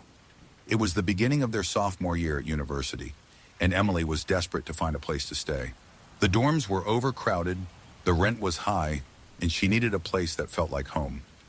That's when she found the ad for a room in an old townhouse on Hawthorne Street. The price was right, and the location was perfect. Only a 10-minute walk to campus. Amanda seemed nice enough when they met for the first time. She was quiet but friendly, and her apartment was cozy, albeit a little dark and cluttered. The rent was affordable, and there was an unspoken understanding that they both needed the space. They quickly agreed to move in together, and for a while things went smoothly. At first, Amanda was just like any other roommate. She kept to herself, spent a lot of time in her room, and Emily respected her privacy. However, there was one thing that started to set Amanda apart from everyone else: her obsession with the occult. Emily had noticed strange books scattered around the apartment, books with titles like The Art of Rituals, Invocation of Spirits, and The Secrets of the Beyond. At first, Emily just assumed Amanda was into some weird philosophy or abstract ideas, but when she started to hear chanting coming from Amanda's room late at night, things started to feel off. One evening, after a long day of classes, Emily came home to find Amanda standing in front of the full-length mirror in the living room. She was staring into it, her face blank and expressionless, her hands outstretched as though she were reaching for something. Emily watched from the hallway, not wanting to interrupt. The silence in the apartment was eerie, and the atmosphere felt thick, like something heavy was hanging in the air. "Are you okay?" Emily asked, stepping into the room. Amanda blinked like she was waking from a trance. She turned to Emily, her eyes wide. "Yeah, I'm fine. Just practicing." "Practicing what?" Emily asked, her curiosity piqued. "Just a ritual," Amanda said casually. "You wouldn't understand." Emily wasn't sure what to make of it. She didn't want to push too hard, but she was starting to feel uneasy. Amanda's behavior was becoming more erratic. She'd become distant, almost withdrawn. The chanting at night had grown louder, and there were times when Emily would wake up to find Amanda standing by the window, staring out into the night. It wasn't just the late-night rituals. It was the way Amanda seemed different, as if something inside her had changed. Then one night, it happened. Emily had just gotten home from a late study session when she noticed a strange smell in the apartment. It was faint at first, but it quickly became overpowering. It was the scent of burning herbs, something pungent and almost medicinal. She followed the smell to the living room, where she found Amanda sitting cross-legged in the middle of a circle of candles, surrounded by strange symbols drawn on the floor in chalk. Amanda's eyes were closed, and she was muttering something under her breath. Her voice was low and rhythmic, like an incantation. Emily froze in the doorway, her heart pounding. She didn't know whether to stay and watch or turn and run. "Amanda!" Emily called, her voice shaking. Amanda opened her eyes slowly, and for the first time in weeks, Emily saw a flicker of recognition. But it wasn't the warm, familiar look she was used to. There was something colder, something darker in her eyes. "You shouldn't have seen this," Amanda whispered, standing up and brushing the chalk off her hands. Her voice was almost too calm, too detached. "What is all this?" Emily asked, her voice barely a whisper. Amanda didn't respond right away. Instead, she stared at the symbols on the floor, her expression vacant. "I've been chosen," she said slowly, her voice empty of emotion. "The ritual is almost complete. It's just a matter of time." Emily felt a shiver run down her spine. She had no idea what Amanda was talking about, but the dread that washed over her was overwhelming. "What are you talking about? Chosen for what?" Amanda smiled, but it wasn't the same smile Emily had grown used to. It was hollow, almost mocking. "There's a power here, Emily, a power that can only be unlocked through sacrifice." Before Emily could react, Amanda grabbed her arm, her grip like iron. "You're the last piece," Amanda said softly, as if explaining a simple fact. "You're the one who'll complete the ritual." Emily tried to pull away, but Amanda's strength was unnaturally strong. She was terrified, but she couldn't break free. "What do you mean?" Emily gasped. "What do you want from me?" Amanda's grin widened, but there was nothing human about it. "It's already started, Emily. The ritual is in motion. You just need to come with me." In a sudden burst of panic, Emily managed to break free, stumbling backward into the hallway. "No, I won't let you do this!" Amanda didn't chase her. Instead, she simply stood there, staring at her, as though she were waiting for something. "It's already done," she said almost sadly. "You can't stop it now." Without another word, Amanda turned and walked down the hallway, disappearing into the shadows of her room. Emily stood frozen in the hallway, heart pounding in her chest.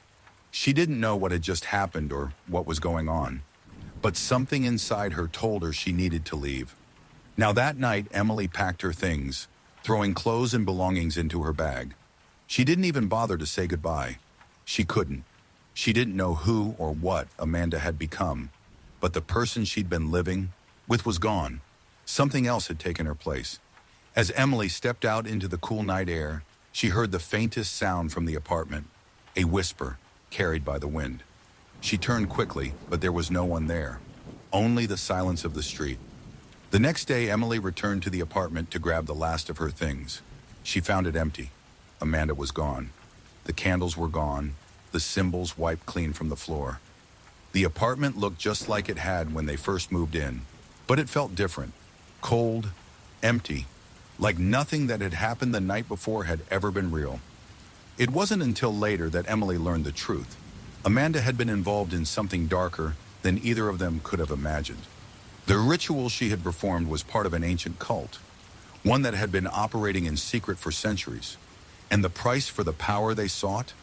A life, a sacrifice. Amanda had made hers, but Emily had been the final piece, the one who would have completed the ritual, the one who would have been the sacrifice. When Emily finally moved away, she thought she could escape it.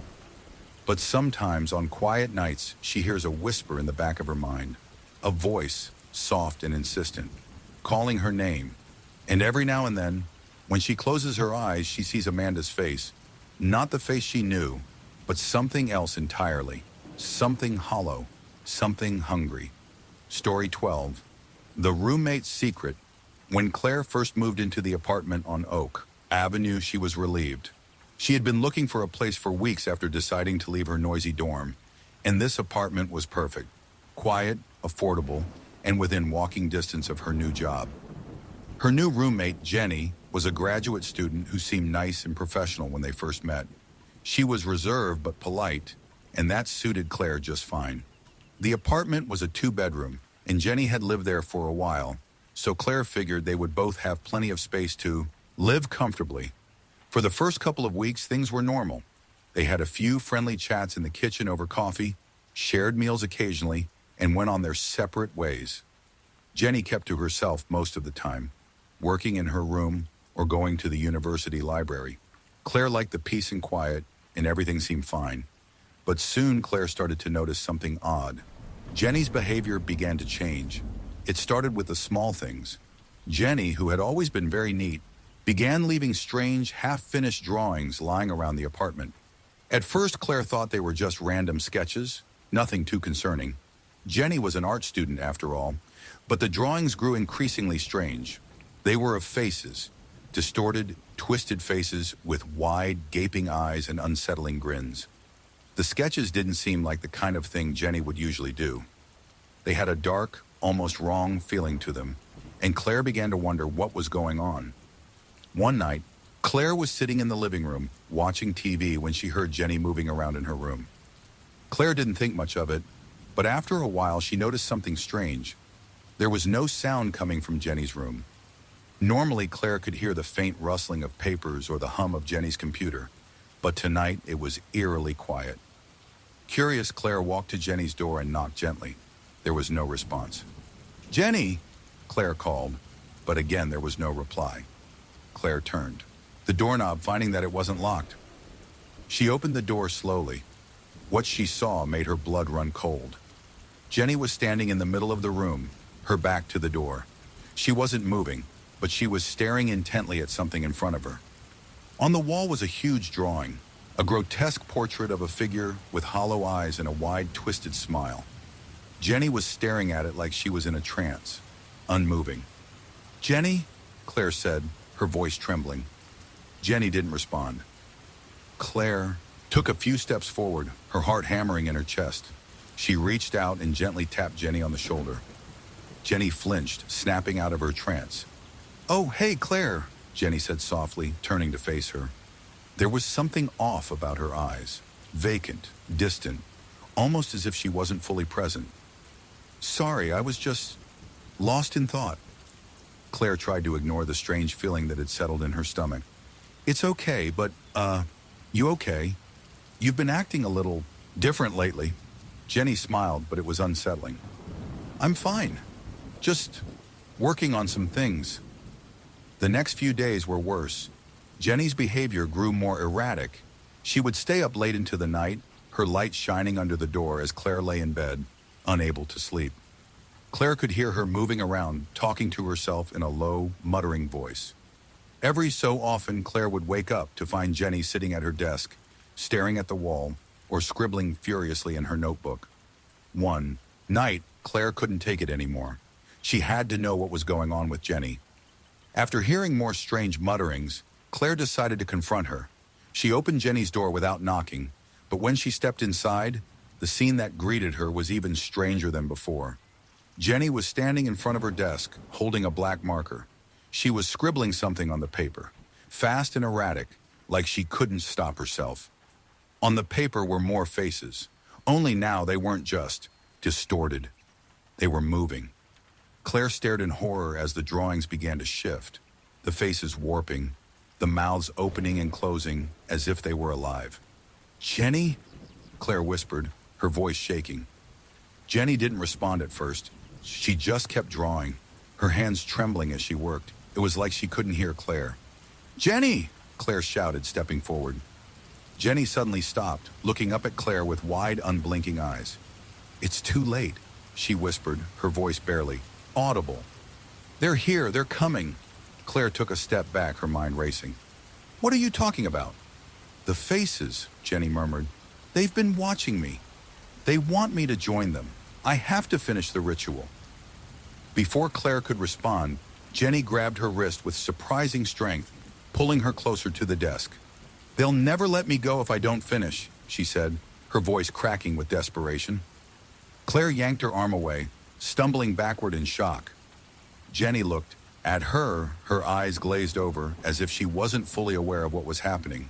"Jenny, you need help. This isn't you." But Jenny didn't hear her. Instead, she began whispering a chant in an unintelligible language, her body trembling violently as she repeated the words over and over again. The air in the room grew thick, oppressive, and Claire felt a suffocating pressure in her chest. Terrified, Claire backed out of the room, her mind screaming at her to leave. She couldn't stay here anymore, not with Jenny like this. She had to get out. That night, Claire packed her things and left the apartment. She couldn't explain what had happened, but she knew one thing for sure. Jenny had become something else, something that wasn't entirely human anymore. She never saw Jenny again after that night. The apartment was vacant when Claire checked a few weeks later, and the landlord told her that Jenny had suddenly disappeared. Her belongings were gone, as if she had vanished into thin air. But sometimes when Claire is alone, she can still hear those whispers, the ones Jenny had been muttering under her breath, lingering in her mind. And whenever she passes a mirror, she wonders if Jenny is still out there, waiting. Because there's one thing Claire is certain of. The ritual was never completed. And until it is, Jenny's spirit, and whatever it was she had been drawing, will never leave. Story 13. The Watcher in the Hallway. Anna had just transferred to the city for her final year of college after years of cramped dorm rooms and temporary living arrangements. She was thrilled to finally have her own space. Well, mostly. Her new apartment was on the 5th floor of an old building on Pine Street. It was an affordable unit, and while the building was a bit run down, it had character. The tall windows, the creaky hardwood floors, and the high ceilings all made it feel like a home.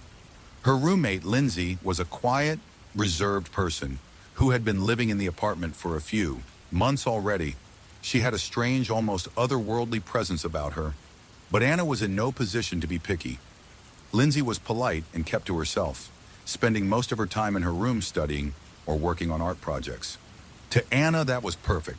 She just wanted peace and quiet after the chaos of moving to a new city. At first, everything seemed fine. They shared the kitchen, ate together occasionally, and even watched a few movies on the weekends. There was no tension, no drama, just two people living their lives in the same space. But then things began to change. It started small, with little things that Anna couldn't explain. It was the sounds at night. She'd be lying in bed trying to sleep when she'd hear footsteps in the hallway.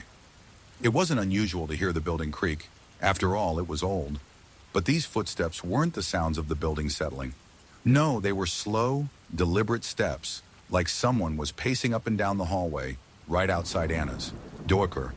At first, Anna thought it was just the neighbor. She had heard him late at night too, and figured it was just another resident coming home after a late shift, or maybe a fellow student studying late.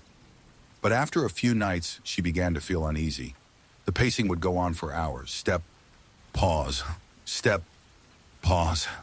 The sound would repeat over and over again. And there was something else, something she couldn't quite put her finger on.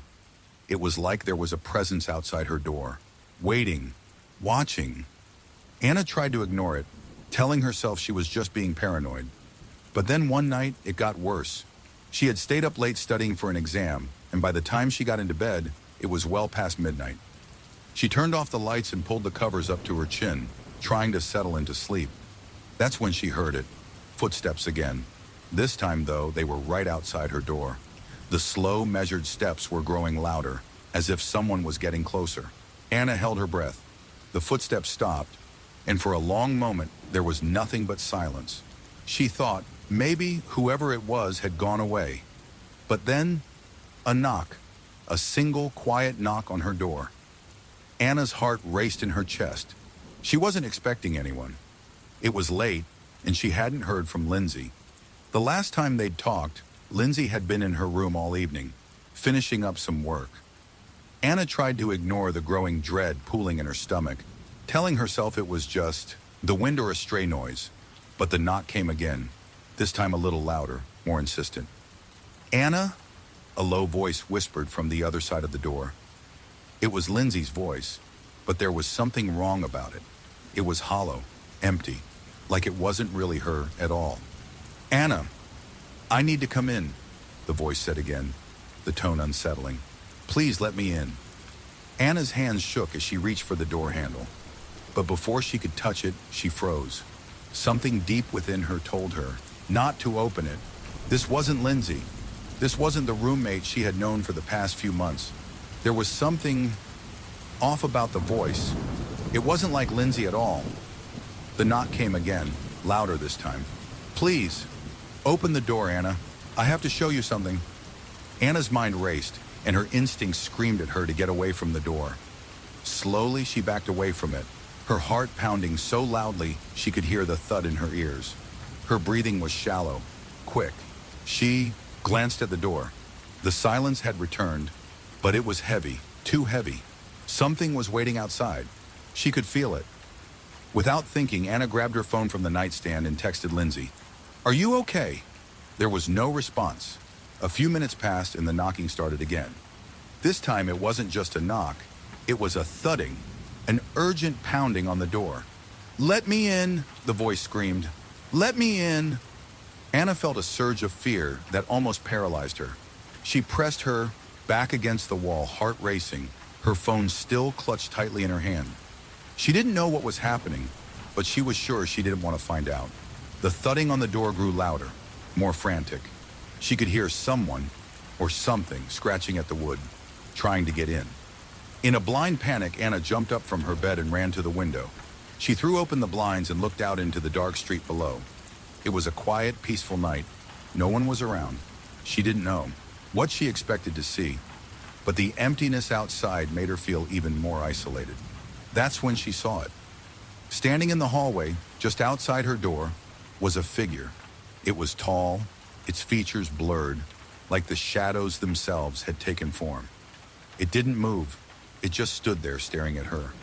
The figure's head tilted slightly, as if it was waiting for something. Anna's breath caught in her throat as she watched it. The presence outside her door seemed to breathe. Slow, deliberate, breaths like a predator stalking its prey. The figure raised its hand and gently knocked on the door again. Knock, knock, knock. Anna could hardly move. Her legs felt like they were made of stone. She reached for her phone again, but before she could make another move, the door handle slowly turned. Her eyes widened in terror. It was opening. Without thinking, she ran into her room and locked the door behind her, her heart racing in her chest. She slid down the wall, her breath coming in, ragged gas. She had to leave, had to get out of the apartment. And then, as if on cue, the whispers started. Low, barely audible voices coming from the hallway. "Let me in. Let me in." It was the same voice as before, but this time, it wasn't Lindsay. It was something darker, something that had taken her place. The last thing Anna remembered before the terror took over was the sound of footsteps again, growing louder and louder, and the feeling of someone watching her from the hallway. Story 14. The Basement Door. Lena had always been a city girl. Raised in a bustling metropolis, she was used to the noise and the crowded streets. So when she found a small-town apartment on the outskirts of her new university campus, she thought it would be a great opportunity for some peace and quiet. The rent was low, the apartment was spacious, and the landlord was kind, a little quirky, but nothing to worry about. Her new roommate, Eva, had been living there for a while. Eva was a senior who seemed pleasant enough, though a bit distant. Lena didn't mind. She was just looking for someone to share rent with and a place to focus on her studies. After a few days of settling in, Lena thought things would be just fine. But from the start, there was one thing that bothered her about the apartment: the basement door. It wasn't that it was anything particularly strange, but it was always locked. The door was located at the end of the narrow hallway, just before the stairs leading down into the dimly lit basement. At first, Lena didn't think much of it. Some apartments just had storage areas in the basement after all. But every time she passed it, she felt an odd sensation, a sort of coldness, like something was waiting on the other side of the door. She mentioned it once to Eva, who seemed uncomfortable when the subject came up. "Oh, that's just the basement," Eva had said quickly. "It's locked for a reason. It's been like that since I moved in." "Why?" Lena asked, curious. "Isn't there anything down there? Any kind of storage?" Eva hesitated before responding. "Not much. I don't really go down there, and neither should you." Lena tried to let it go. She didn't want to pry, but the unease stayed with her. It wasn't long before she started noticing something even stranger. Late at night, when she was getting ready for bed, Lena would sometimes hear noises coming from the basement. Soft, scraping sounds, low murmurs. At first, she thought it was the building, settling, but there was something almost deliberate about the noises. They seemed to echo up through the floorboards, especially on nights when the house was silent. Lena tried to ignore it, telling herself that it was probably just her imagination. But then one evening, she couldn't take it anymore. She had just finished a late study session and was walking down the hall toward her bedroom when she heard the sound again, the faint scrape, followed by a low moan. This time, it was louder than before, and it was coming from the basement. Lena stopped, her heart pounding in her chest. She had to know what it was. She approached the basement door cautiously, her fingers trembling as she reached out to touch the cold, wooden surface. The door was locked, just like always. But there was something odd about the way it felt. It seemed heavier, as though it were pressing against her. Lena took a deep breath, then decided to knock on Eva's door. "Eva," she called softly, but there was no answer. She knocked again, harder this time. Finally, the door creaked open, and Eva stood in the doorway, her face pale. "Lena, what's going on?" she asked, her voice strained. I heard something," Lena said, her voice shaking. "From the basement. What's down there?" Eva stiffened, and for the first time, Lena saw a flicker of fear in her eyes. "I told you, Lena, it's nothing. Please, just forget about it." "But I heard something. It's been happening for days now," Lena said, her voice rising. "What's in the basement, Eva?" Eva's face went blank, her eyes distant. She looked past Lena, as if staring through the hallway toward the basement door. "You don't understand," she whispered. "You'll never understand." Lena stepped back, confused and a little frightened. "What do you mean? What's down there?" Eva shook her head slowly, tears welling up in her eyes. "It's not what you think. You shouldn't be asking questions. I should never have told you this much." Lena opened her mouth to say something, but Eva held up a hand, silencing her. "Promise me you won't go near that door again, please." Lena stared at Eva, trying to understand what she meant. "What's going on, Eva?" But Eva didn't answer. She turned and shut the door softly, leaving Lena standing there, more confused than ever. She glanced back at the basement door, which now seemed more ominous than ever. That night, as Lena lay in bed, she couldn't stop thinking about what Eva had said. The noise from the basement had become unbearable, the whispers, the scraping. It was like something or someone was trying to get out. And then around 3 a.m. she heard it again, a loud thud, followed by something dragging across the floor. Lena shot up in bed, her heart racing. This time, the sounds weren't just faint. They were right underneath her feet, vibrating through the floor. She had to know. Lena got out of bed, determined to find the source of the noise. She opened her bedroom door slowly, glancing down the hallway. The basement door stood at the end, dark and foreboding, as though it were waiting for her. She walked toward it, her steps hesitant but driven by an overwhelming need to know what was going on. When she reached the door, she didn't hesitate. She found the small key that Eva had kept on the top shelf of the kitchen cabinet. With trembling hands, she unlocked the door. The basement smelled musty, like old wood and mildew. The air felt heavy, thick with dust. Lena stepped inside, her flashlight cutting through the darkness. The steps creaked under her weight as she descended into the basement. As she reached the bottom, she froze. The space was filled with boxes and old furniture. But there, in the center of the room, was something she hadn't expected. A large wooden door, completely out of place. It was built into the far wall of the basement, a door that looked newer than everything else in the room. There were strange symbols carved into it, symbols that seemed to pulse and shift as she looked at them. And that's when she heard it, scraping, dragging, the unmistakable sound of something trying to break free. Lena's heart pounded in her chest as she reached for the door handle.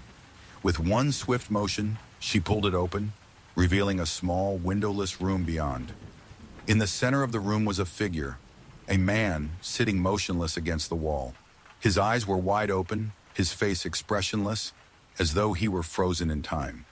But it wasn't his face that made Lena's blood run cold. It was his mouth. His lips were stitched shut. As Lena stared at him in horror, she heard a voice behind her, a voice that sounded too familiar. "I told you not to open the door," Eva whispered from the darkness. Lena turned around, but it was already too late. Story 15. The Roommate's Reflection. Lily had never been one to believe in superstitions. A practical person by nature, she believed in hard work, reason, and logic. She didn't entertain thoughts of ghosts or paranormal activity, especially not in her new apartment. The place was perfect, bright, airy, and only a short walk from campus. She'd found it through a listing on a student board, and the rent was manageable. Her new roommate, Tara, seemed friendly enough when they met. Quiet, reserved, but pleasant. They quickly settled into a comfortable routine. Lily kept to her studies, Tara kept to her artwork, and life went on without incident. However, there was one thing about the apartment that always unsettled Lily: the full-length mirror in the hallway. It wasn't the mirror itself that was the problem. It was beautiful, with an antique frame and a wide glass surface that reflected the hallway in a crisp, clear image. But Lily couldn't shake the feeling that something was wrong with it. Every time she passed by, she would find herself glancing at her reflection, only to feel a strange chill run down her spine. At first, she thought it was just her imagination, but the unease grew over time. The mirror seemed to pull her in, as if something was lurking just beyond its surface. She found herself staring at it longer than necessary, trying to shake the nagging feeling that something was watching her. One night, after an exhausting day of classes, Lily came home to find the apartment unusually quiet. Tara's room was dark, and there was no sound of movement coming from the kitchen or living room. As she passed the hallway, she caught sight of Tara standing in front of the mirror. Her back to Lily. At first, Lily thought Tara was just admiring herself, but when she took a step closer, she realized that Tara wasn't moving at all. She was standing perfectly still, staring into the mirror with a vacant expression on her face. Her reflection stared back, but it wasn't the same. The Tara in the mirror had a strange, twisted smile, one that didn't match her blank expression. Her eyes, too, were different, cold, hollow, almost like they were empty. "Tara?" Lily asked, her voice soft, unsure. Tara didn't respond. She remained frozen in place, her eyes still locked on the mirror. Lily took a step forward, her heart pounding in her chest. She gently touched Tara's shoulder, but Tara's body jerked slightly, as if waking from a trance. "Lily," Tara said in a whisper, her voice distant and hollow. "Did you see it?" Lily's brow furrowed. "See what?" Tara slowly turned around, her eyes still vacant, and gave a small, unsettling smile. "The reflection. It's not me. It's not me. Lily!" Lily felt a wave of dread wash over her. "Tara, what are you talking about? You're just tired. You need to get some rest." But Tara shook her head. "No, Lily, it's not me. I've been seeing it for days now. Every time I look into the mirror, it's there, a different version of me, and it's not friendly." Lily's blood ran cold. The way Tara was speaking, the way her voice trembled, it wasn't like her. Tara had always been calm and collected. Something was wrong. "You're not making sense, Tara. Let's get you to bed." But Tara's expression grew darker, more intense.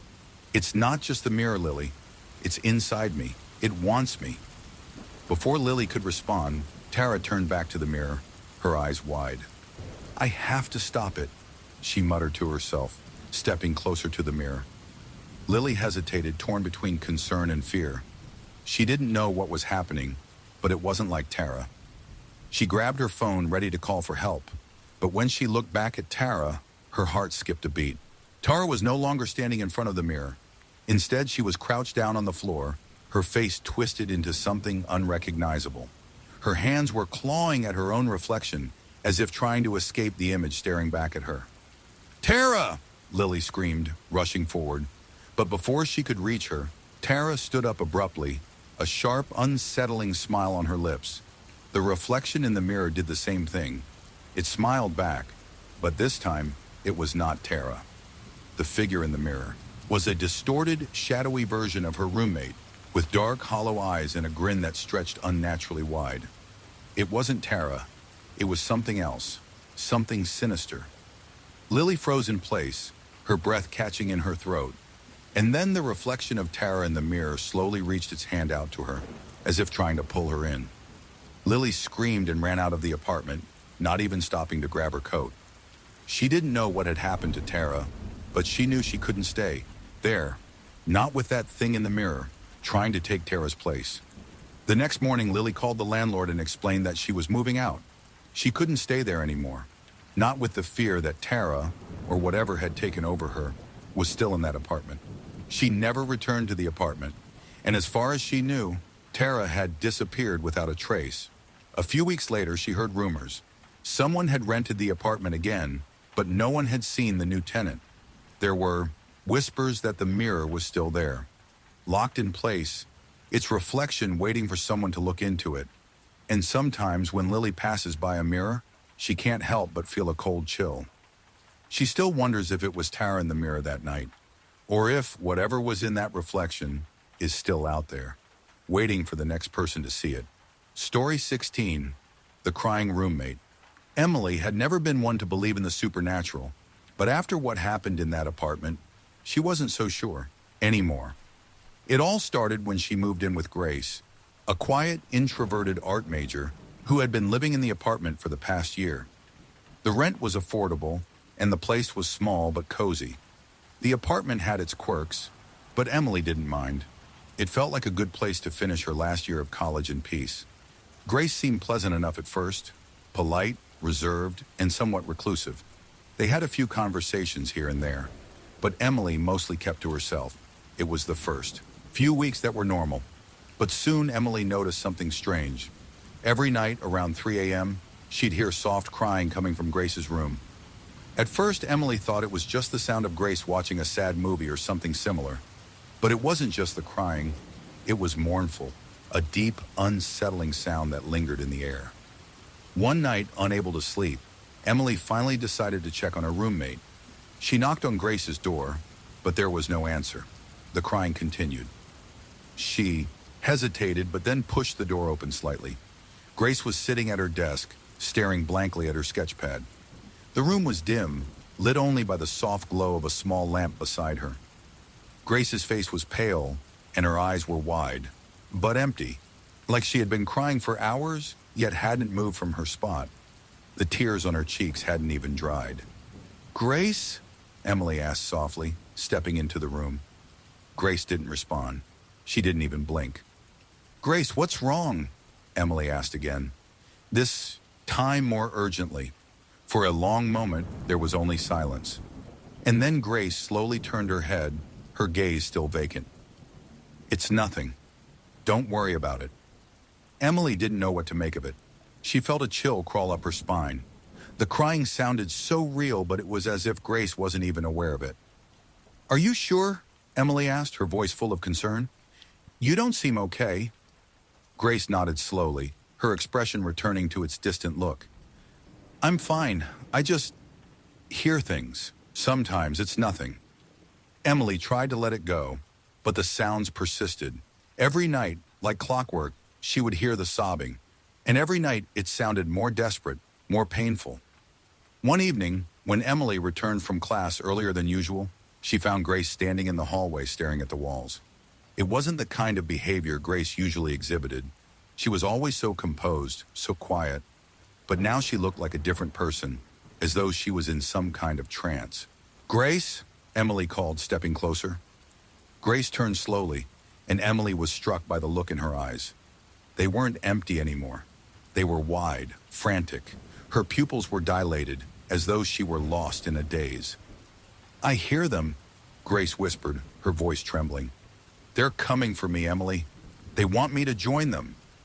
Emily felt a lump form in her throat. "What do you mean, join them? Who's coming for you?" Grace's lips parted slightly, but instead of answering, she let out a low, guttural sound almost like a growl. "I have to go. I can't stop them." With that, she turned and walked toward the door leading to the basement of the building, an area neither of them ever went into. Emily called after her, but Grace didn't respond. "Grace, stop!" Emily yelled, running to catch up with her. But Grace didn't stop. She reached the door and opened it slowly, stepping into the darkness. Emily stood frozen for a moment, her heart pounding in her chest. She had no idea what was going on, but she couldn't let Grace go down there alone. When Emily followed her into the basement, the air grew thick with a strange cold pressure. The basement was damp and musty, with exposed pipes running along the ceiling. Emily could barely make out Grace's figure in the dim light of the basement. She was standing in front of a wall, staring at it intently, as if she were waiting for something. "Grace," Emily whispered, her voice trembling. "What are you doing?" Grace turned slowly. Her expression was vacant, but her eyes were wide with terror. She opened her mouth, but the words that came out weren't hers. They were deeper, distorted, as if something else had taken over her body. "You shouldn't have come," the voice whispered. "Now it's too late." Before Emily could react, the lights flickered and then went out, plunging the basement into darkness. Emily could hear Grace's breathing, heavy and uneven, followed by a strange scratching sound, like something was crawling on the floor. In the pitch-black basement, Emily's heart raced. She reached for her phone and turned on the flashlight, the beam cutting through the darkness. But when it landed on Grace, Emily froze. Grace was no longer standing. She was kneeling on the floor, her face contorted in a grotesque, unnatural way. Her hands were pressed against her ears, her mouth open in a silent scream. And behind her, in the shadows, something moved. Something that didn't belong. Suddenly, the basement door slammed shut, and Emily was thrown into darkness. The only sound was the frantic pounding of her heart in her chest. When the lights came back, moments later, Grace was gone. The basement was empty, save for the eerie silence that hung in the air. Emily rushed back upstairs, her breath ragged, but she couldn't find Grace anywhere. It was only after she called the landlord and spoke to the neighbors that she found out the truth. The apartment had been previously occupied by a young woman named Sarah, who had lived there for several years before mysteriously disappearing. No one had ever found out what happened to her, but rumors swirled about strange noises coming from the basement, particularly on nights when Sarah was alone. They said she had become withdrawn, as if something was haunting her, something that wouldn't let her go. Emily was horrified when she learned that Sarah had spent her final days crying out in fear, claiming that something in the basement was calling to her. The landlord had told Emily that the basement was sealed off years ago after Sarah's disappearance, but it seemed like whatever was down there had never truly left. As for Grace, she was never seen again. The apartment remained empty, and Emily moved out as quickly as she could. But sometimes when she lies in bed at night, she can still hear it. The soft sobbing, the crying that echoes through the walls, calling her name. And sometimes when she passes the building on Pine Street, she wonders if Grace is still down there, waiting for someone to hear her. Story 17, The Midnight Visitor. Hannah had always been a bit of a night owl. It wasn't unusual for her to stay up late working on assignments or binge-watching shows until the early hours of the morning. So when she moved into her new apartment in the quiet part of town, she didn't think twice about her late-night habits. The building itself was a little older than she expected, but it had character. The hardwood floors creaked when you walked across them, and the windows rattled on windy days. Still, it was a charming place, and the rent was reasonable for the area. Her new roommate, Casey, was a graduate student who seemed nice enough, quiet, reserved, and easy to get along with. The first few weeks passed without any issues. They shared meals now and then, but otherwise kept to their own spaces. It wasn't until Hannah started hearing the whispers that things took a darker turn. It started on a Tuesday night. Hannah had been working late as usual.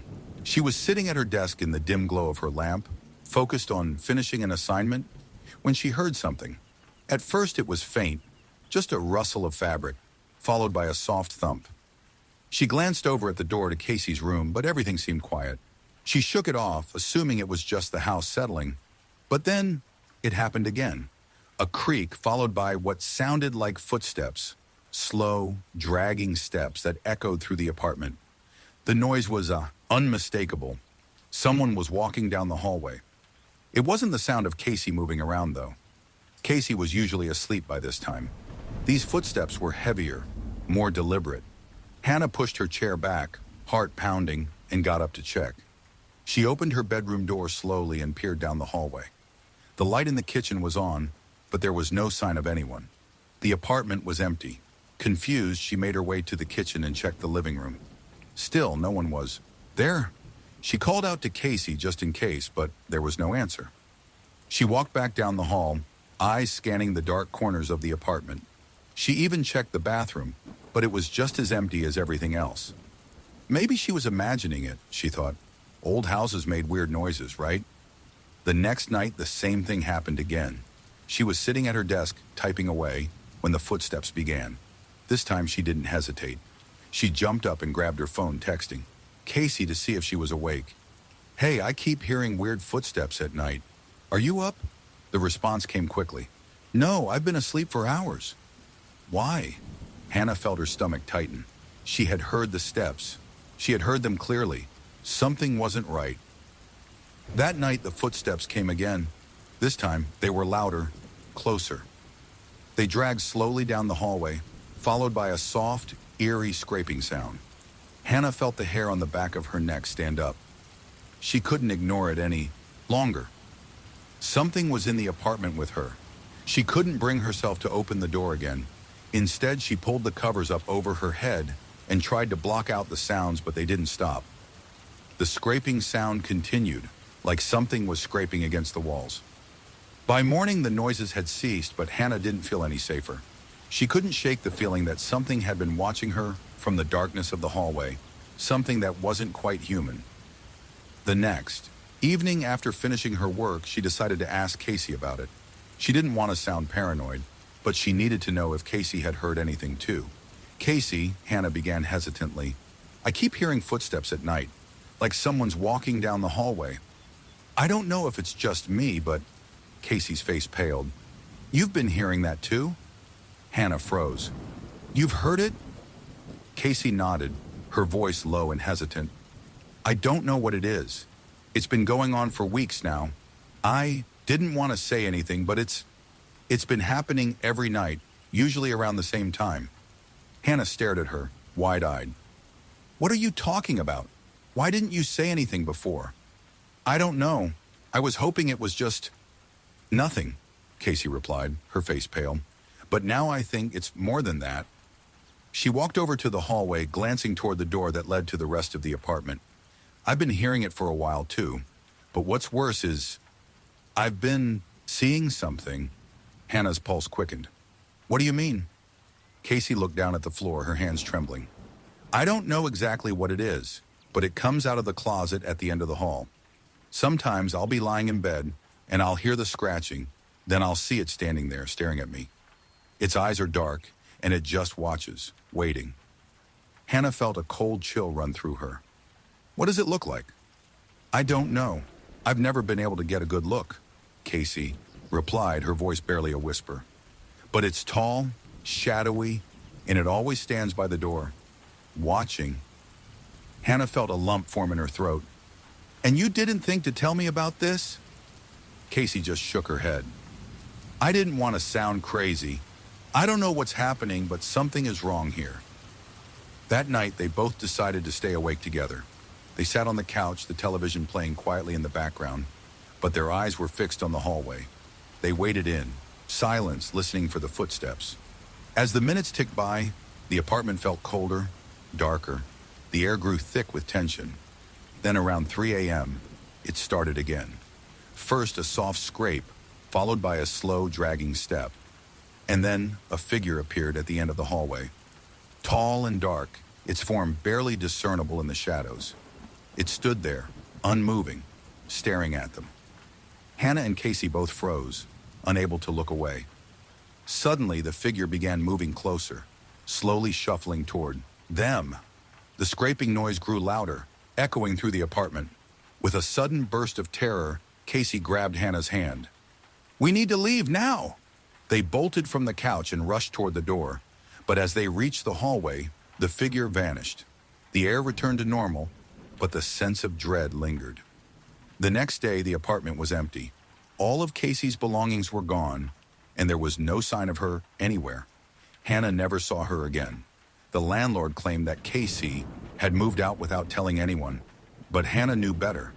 She knew that whatever had been in that apartment, whatever had been lurking in the hallway, had taken Casey.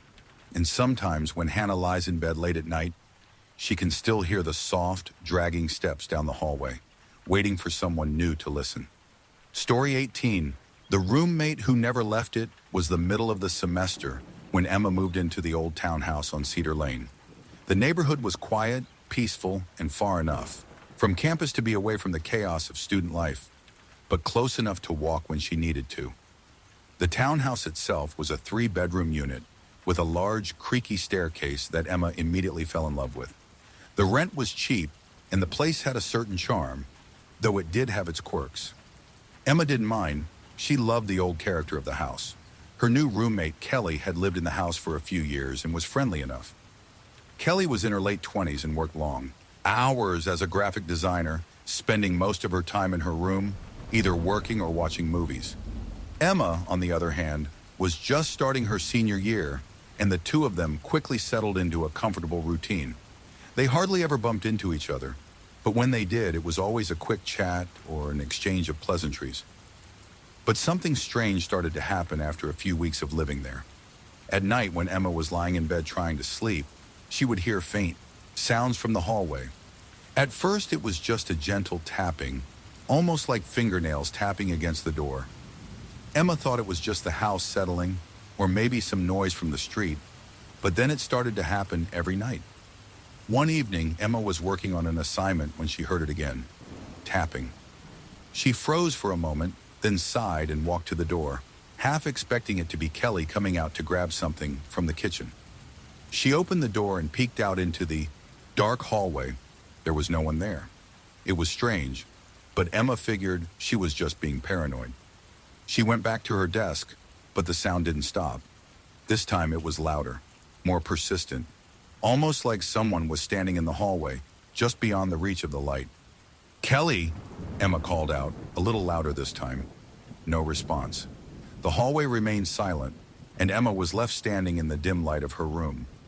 Her heart began to race as she stood there, listening intently for any more sounds, but there was nothing. The next day, she decided to ask Kelly about it. When Emma casually mentioned the tapping noise, Kelly gave her a strange look, almost like she had no idea what she was talking about. "Oh, that? It happens sometimes," Kelly said, shrugging it off. "I think it's just the old pipes or the wind. Nothing to worry about." Emma nodded, trying to convince herself that it was nothing more than a bizarre noise in an old house. But deep down, she wasn't so sure. The noises continued. For a few more nights, Emma would lie awake in bed, listening to the rhythmic tapping. And then, just when she thought she might finally drift off, she started hearing something worse. Whispers.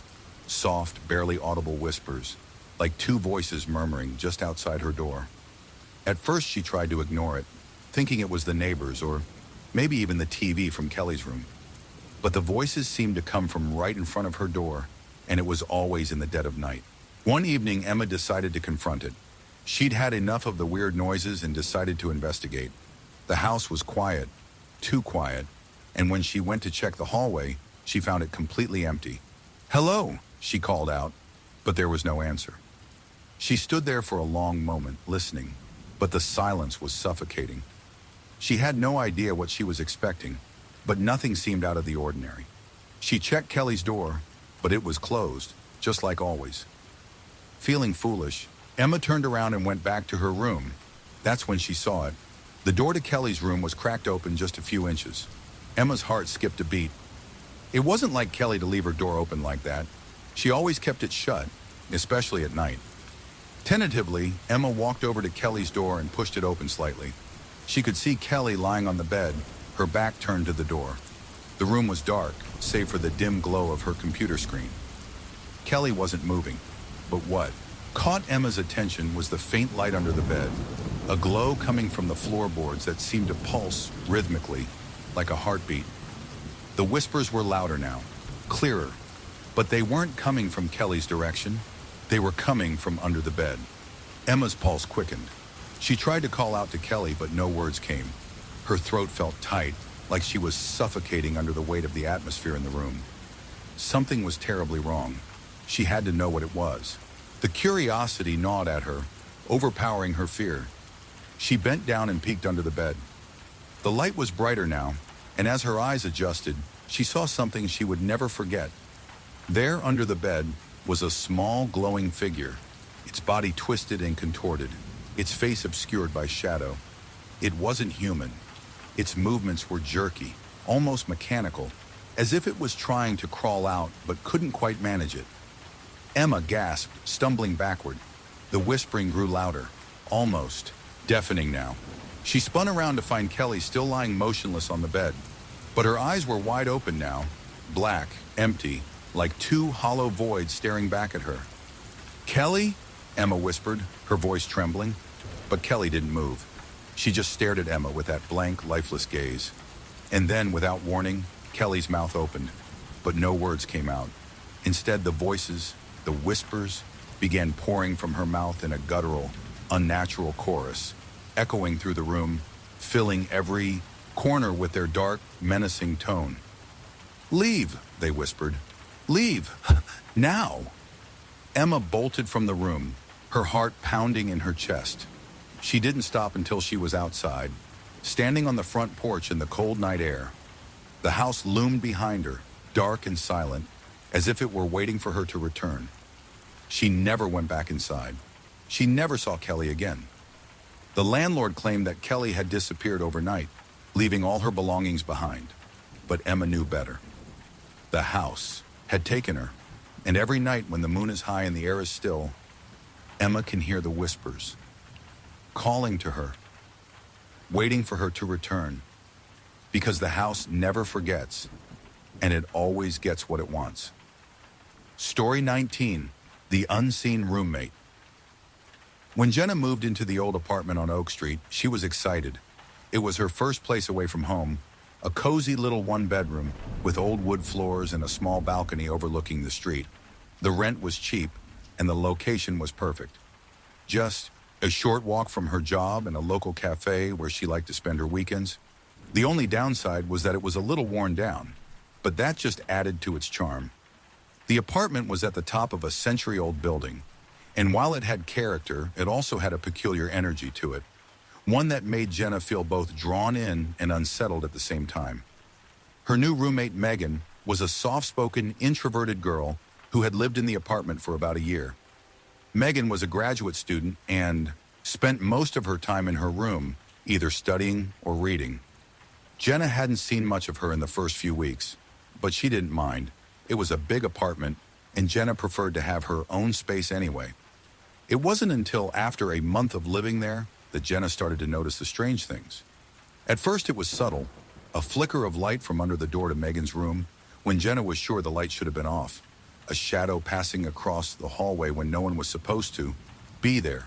Small, insignificant things that she could easily brush off as her imagination. But as time went on, the occurrences became more frequent and harder to ignore. It started with the sounds. At night, when Jenna was lying in bed, she began to hear strange noises coming from Megan's room. It wasn't the sound of typical household noises, like a window creaking or the pipes groaning.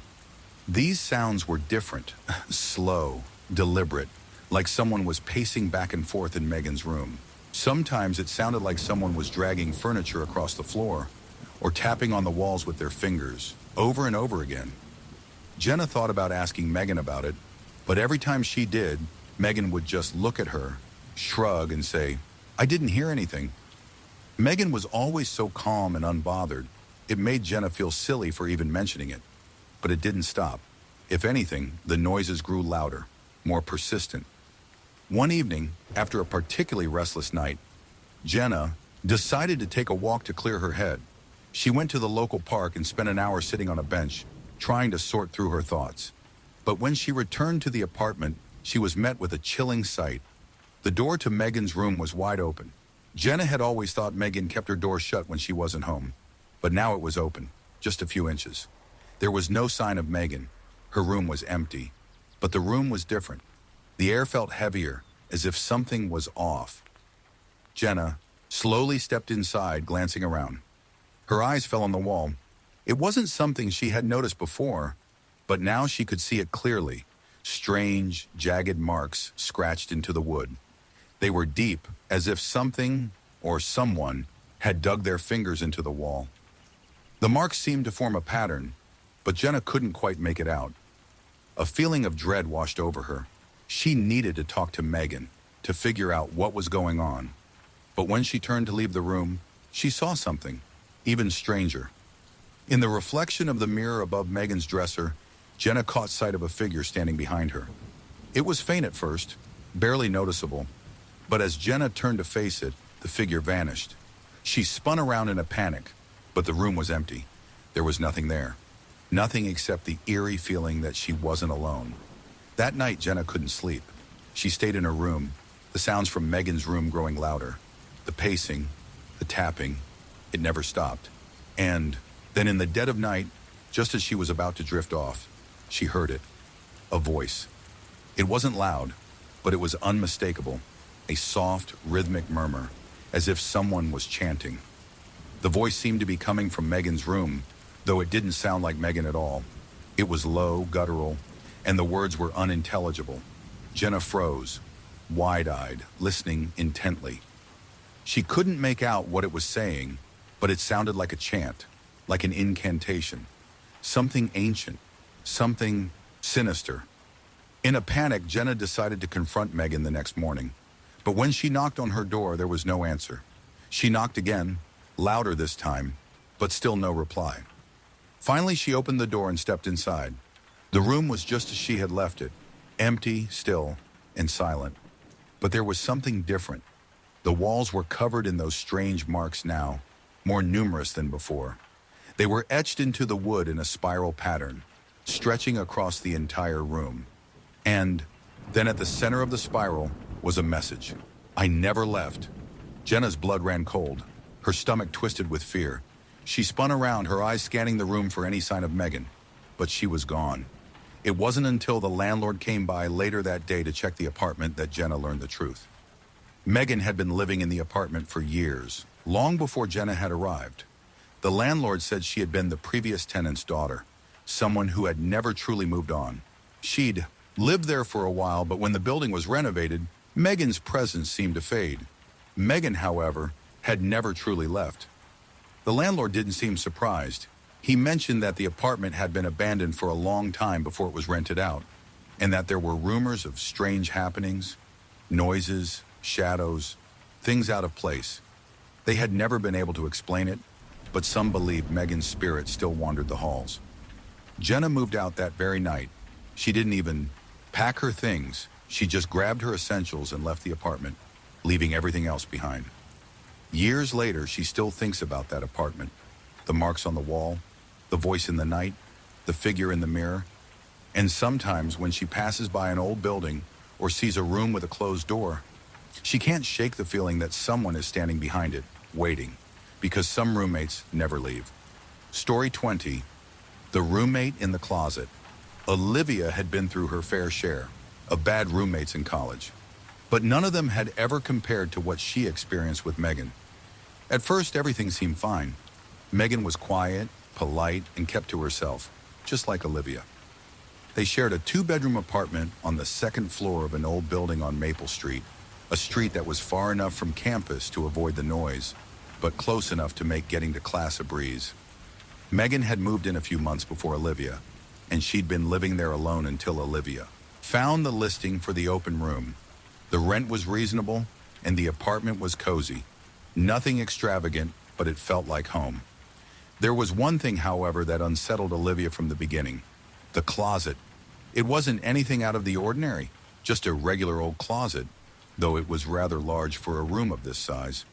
What made it strange was the fact that the closet door always seemed to be slightly ajar. Not wide open, just enough that Olivia could catch a glimpse of something. Dark inside. At first, she thought it was just her imagination. She'd mention it to Megan once, but Megan would shrug it off with a nonchalant smile. "Oh, it sticks sometimes," she'd say. "It's nothing. Don't worry about it." Olivia would nod and forget about it, at least for a while. The strange feeling about the closet didn't go away, though. It was always there, this persistent nagging sensation that something was wrong with it. Every time she passed it, she'd glance inside, but she never saw anything unusual. No strange shadows or figures, just darkness. But then things started to get worse. It began slowly, with small things. First, Olivia would hear faint noises coming from the closet, whispers, low murmurs, like someone was standing in there, talking just out of earshot. Olivia would brush it off as the house settling or maybe just the neighbors being loud. But over time, the sounds grew more distinct. One night, as Olivia was getting ready for bed, she could have sworn she heard someone crying softly from inside the closet. The sound was so real, so desperate, it made her pause. She stood frozen for a moment, her breath caught in her throat. Then, gathering all her courage, she walked to the closet and flung the door open wide, expecting to find nothing but the usual disarray of boxes and shoes. But the closet was empty. There was nothing there. Confused and more than a little disturbed, Olivia shut the door and went back to bed. The crying stopped as soon as the door was closed and the apartment returned to its usual silence. For the next few nights, the sounds grew louder. Whispers turned into muffled voices, and the crying turned into full-on sobbing.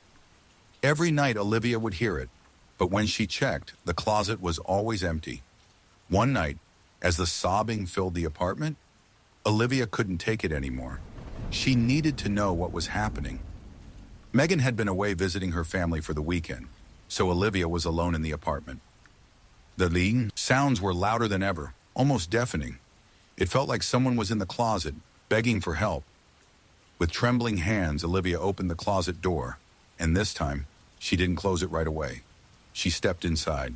The air in the closet was thick, musty, like it hadn't been opened in years. The darkness was overwhelming, and the sounds seemed to come from all around her.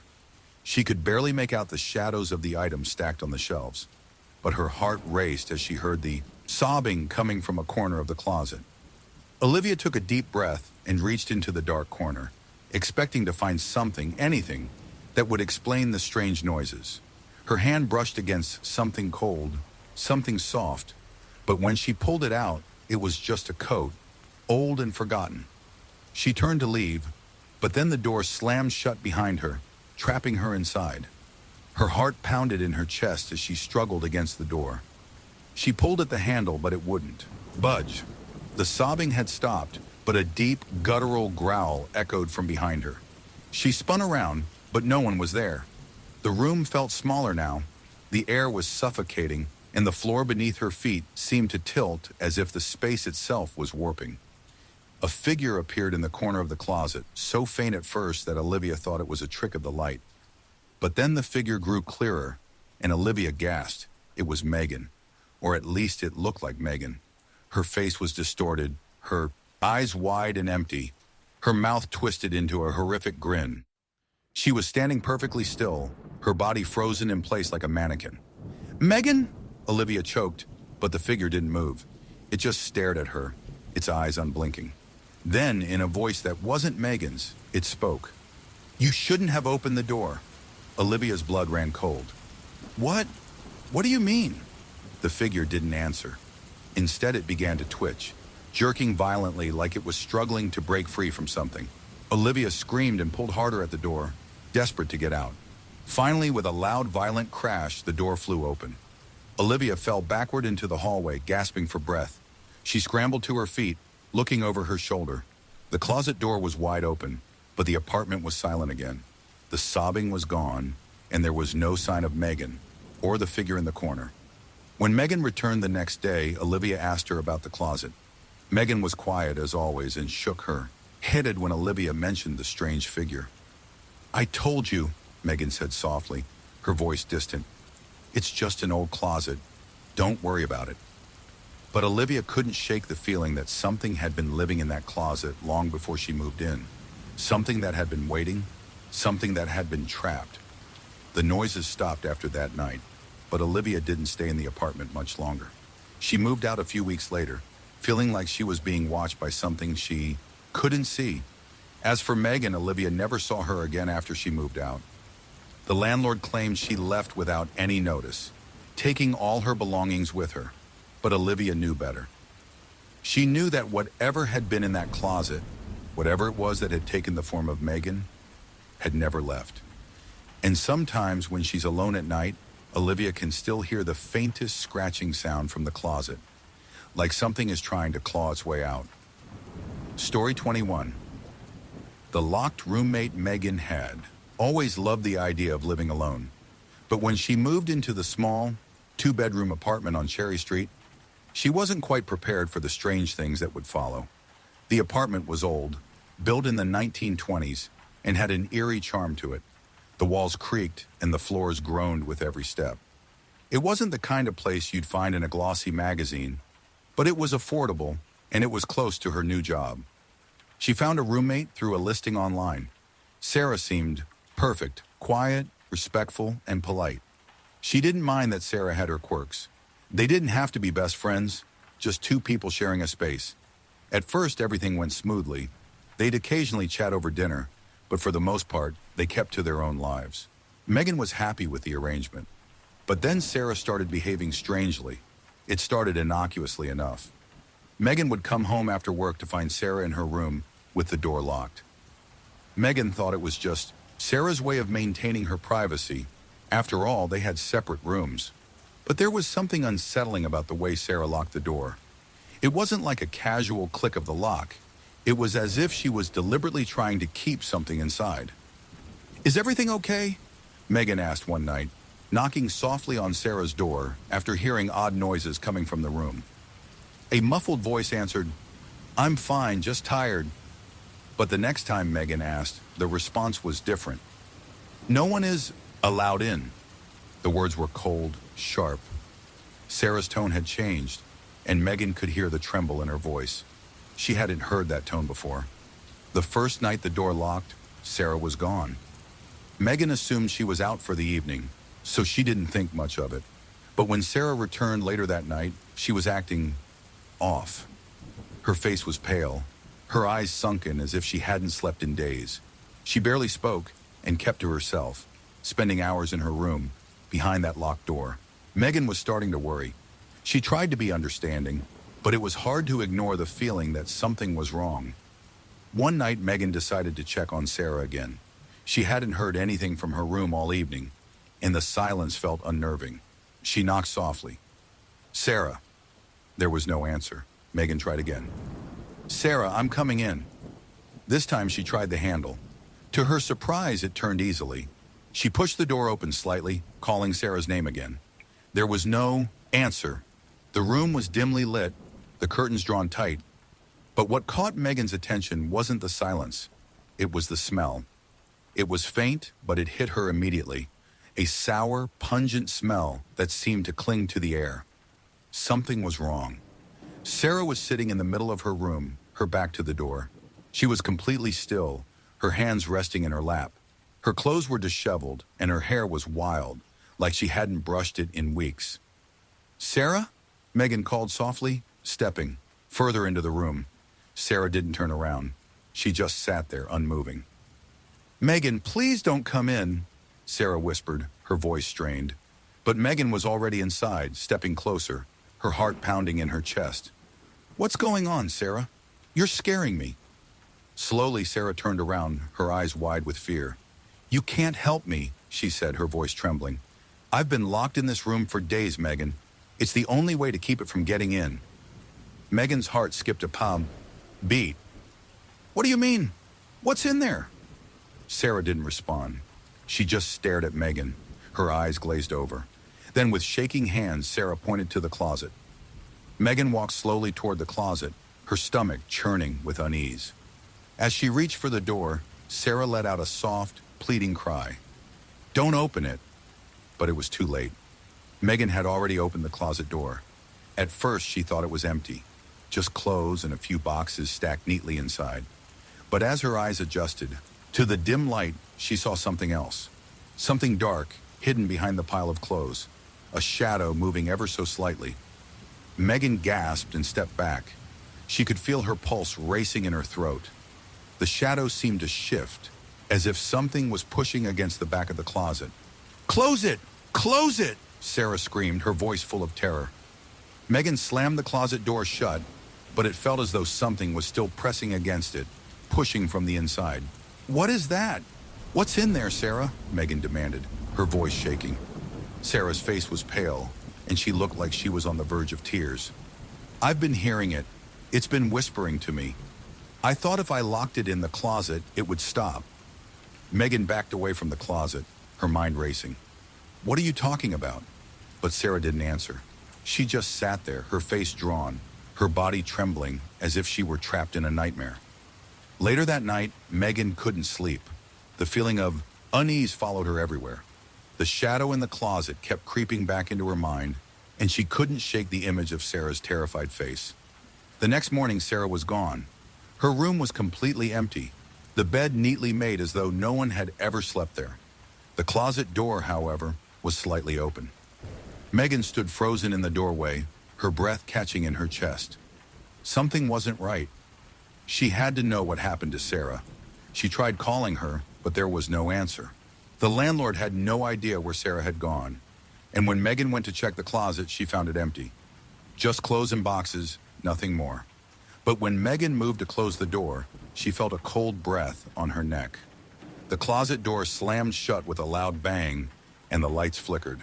For a moment, everything was still, and then Megan heard the whisper. It wasn't coming from the closet, it was coming from behind her. You're next. Story 22. The Roommate's Mirror. When Claire first moved in with Rachel, she had no idea what she was getting herself into. The apartment was nice. Cheap rent, decent location, and a quiet neighborhood. Rachel seemed like the perfect roommate. They hit it off immediately, sharing a love for indie films and horror novels. Rachel was a bit of a loner, spending most of her time in her room or at work, but that was fine with Claire. She liked her privacy too. They'd share meals now and then, chat for a while, and then retreat to their own spaces. Everything seemed normal at first, but after a few weeks, Claire began to notice some odd things about Rachel. Things that didn't sit right with her. For starters, there was the mirror. It was an old antique mirror that hung on the wall in the living room, placed right across from the door. Claire had seen it a few times when she first moved in, but it wasn't until later that she noticed how odd it looked. The reflection didn't seem quite right. When she'd walk past it, Claire couldn't shake the feeling that something was off. It was like the mirror didn't reflect things accurately. There was a certain distortion to it, a slight warping, but just enough that it made Claire's skin crawl. She mentioned it to Rachel one day as they were having coffee. "That old thing," Rachel chuckled, glancing at the mirror.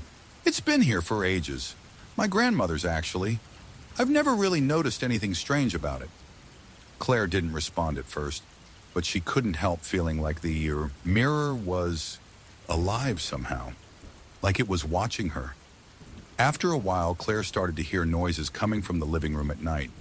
At first, she thought it was just the house settling, but the sound seemed to follow a pattern. Soft footsteps, faint scraping noises, like something or someone was moving around in the dark. When she'd go into the living room to check, the apartment would be eerily quiet, with no sign of Rachel or any disturbance. It was always the same. And then, there were the reflections. One night after a long day at work, Claire came home to find the living room dark. The only light came from the flickering glow of the television. Rachel was sitting on the couch, staring at the mirror across from her, her eyes locked on it as if in a trance. The television blared in the background, but Rachel didn't seem to notice. Her face was pale, and her body was rigid, as if she were in a deep, trance-like state. "Rachel?" Claire called softly, stepping into the room. "What are you doing?" Rachel didn't respond. Her gaze remained fixed on the mirror, unblinking, almost vacant. Claire felt an unease crawl up her spine. "Rachel," Claire repeated, her voice shaking. It was only then that Rachel slowly turned to face her, her eyes wide and unblinking, her lips twitching slightly. "It's calling to me," Rachel whispered in a hoarse, distant voice. "It won't let me leave." Claire felt her stomach churn, and her heart raced in her chest. She took a cautious step forward, unsure what Rachel meant. "What's calling to you, Rachel? What do you mean?" Rachel's eyes darted back to the mirror, her body stiff. It wants me. It's been waiting for me." Claire took a step back, her eyes flicking to the mirror. Nothing had changed. The reflection still looked the same. Nothing out of the ordinary. But the sense of dread in the room grew thick, suffocating. "Rachel," Claire said softly, her voice trembling, "you need to stop looking at it. It's just a mirror. You're scaring me." Rachel shook her head slowly, the corners of her mouth twitching into a small, unsettling smile. Number. It's not just a mirror, Claire. It's something else. It's not just a reflection.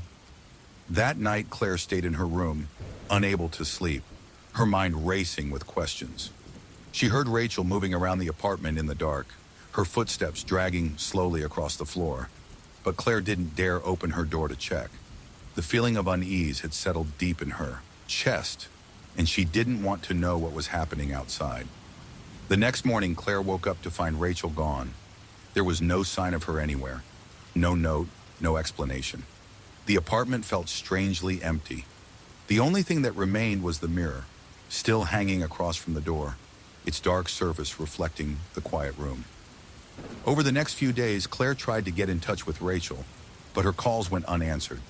The landlord had no idea where she'd gone, and the apartment remained just as it was, the same as it had always been, except for one thing: the mirror. One night, unable to resist the pull of her curiosity, Claire walked into the living room, standing in front of the mirror. She had to know what was going on. She stared at her reflection, at first seeing only herself, tired, anxious.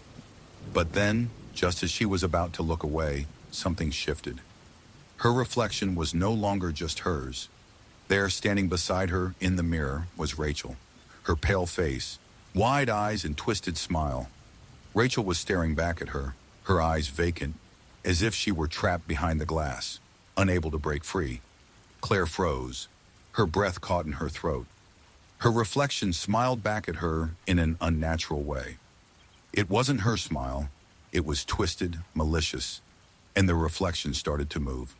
"Let me out, Claire," the reflection whispered in a voice that wasn't Rachel's. "Let me out." Claire stumbled backward, her heart racing as she tore her eyes away from the mirror. The apartment was silent again, but she could still hear the whisper echoing in her mind. The reflection was still there, still trapped in the glass, still waiting. The next day, Claire packed her things and left. She didn't care where she went, she just needed to get away. She never heard from Rachel again, and the landlord told her that Rachel had disappeared. The apartment remained vacant for months after Claire left, and no one ever rented it out again. As for the mirror, Claire tried to forget about it, but she couldn't. Sometimes, late at night, she still hears the whisper in her mind, and when she passes a mirror, she wonders if Rachel is still out there, trapped behind the glass, waiting for someone to look. And sometimes, when the moon is full and the air is still, Claire can swear that she sees Rachel's reflection standing behind her, watching. Story 23, The Roommate's Shadow. When Alice first met her new roommate, Caroline, she felt a strange sense of calm wash over her. The two had met through a mutual friend and quickly decided to move into an apartment together. Caroline was quiet but kind, with a dry sense of humor that Alice found refreshing. Their personalities meshed well, and after a long search, Alice was relieved to find someone she could share a space with. The apartment itself was cozy and affordable, located in a leafy neighborhood just on the outskirts of the city. It had a vintage charm, old wooden floors, tall windows, and a quaint little kitchen. But there was one thing about the apartment that Alice couldn't quite ignore. The hallway leading to their rooms was long and narrow, almost unnervingly so. The walls were lined with faded wallpaper that seemed like it hadn't been changed in decades. But it was an old building, and Alice was used to older apartments. In the beginning, everything seemed normal. Alice and Caroline would spend evenings together, chatting, watching movies, and cooking meals. But it didn't take long for Alice to begin noticing something off about Caroline's behavior. It started with the late-night walks. Alice would often wake up in the middle of the night to find Caroline standing by the window, staring out into the darkness. At first, Alice thought nothing of it. Caroline was just a night owl, and perhaps she enjoyed the solitude of the late hours. But the more it happened, the more unsettling it became. One night, Alice woke up to the sound of footsteps in the hallway. She assumed it was just Caroline heading to the bathroom, but the footsteps didn't stop. They were slow, deliberate, as if someone was pacing back and forth. Alice glanced at the clock. 3 a.m. She sat up in bed, her heart racing. It wasn't like Caroline to be awake at this hour. "Caroline?" Alice called out softly. There was no response. The footsteps continued, dragging across the hallway, stopping at Alice's door. Alice could hear the soft creak of the floorboards, like someone was standing just outside her room listening. Her breath caught in her throat. She waited in the dark, trying to steady her pulse. Finally, after what felt like an eternity, the footsteps retreated, and the apartment fell silent once more. The next morning, Alice brought it up casually. "Did you get up last night? I heard you pacing in the hallway." Caroline gave her a strange look. "I didn't get up," she said, her voice low. "I was asleep the whole time." Alice frowned, feeling a twinge of discomfort. "But I heard the footsteps outside my door." Caroline didn't respond. She just shrugged, offering no explanation. The following nights were eerily similar. Alice would wake up to find Caroline standing at the window, her back to the room. The air in the apartment grew heavier, as though it were soaked with an oppressive, unspoken tension.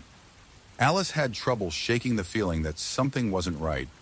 Then one evening, it all came to a head. Alice came home early from work, only to find Caroline sitting on the couch staring at the floor. Her face was pale, her eyes wide and unblinking, like she hadn't slept in days. "Caroline?" Alice asked, concern creeping into her voice. "Are you okay?" Caroline didn't answer. She just kept staring at the floor, unmoving. Alice stepped closer, her heart racing as she tried to make sense of what was happening. "Caroline, what's wrong?" Alice asked again, her voice more urgent now. Caroline's head snapped up abruptly, her eyes wide with fear. Her lips trembled and she whispered, "It's following me."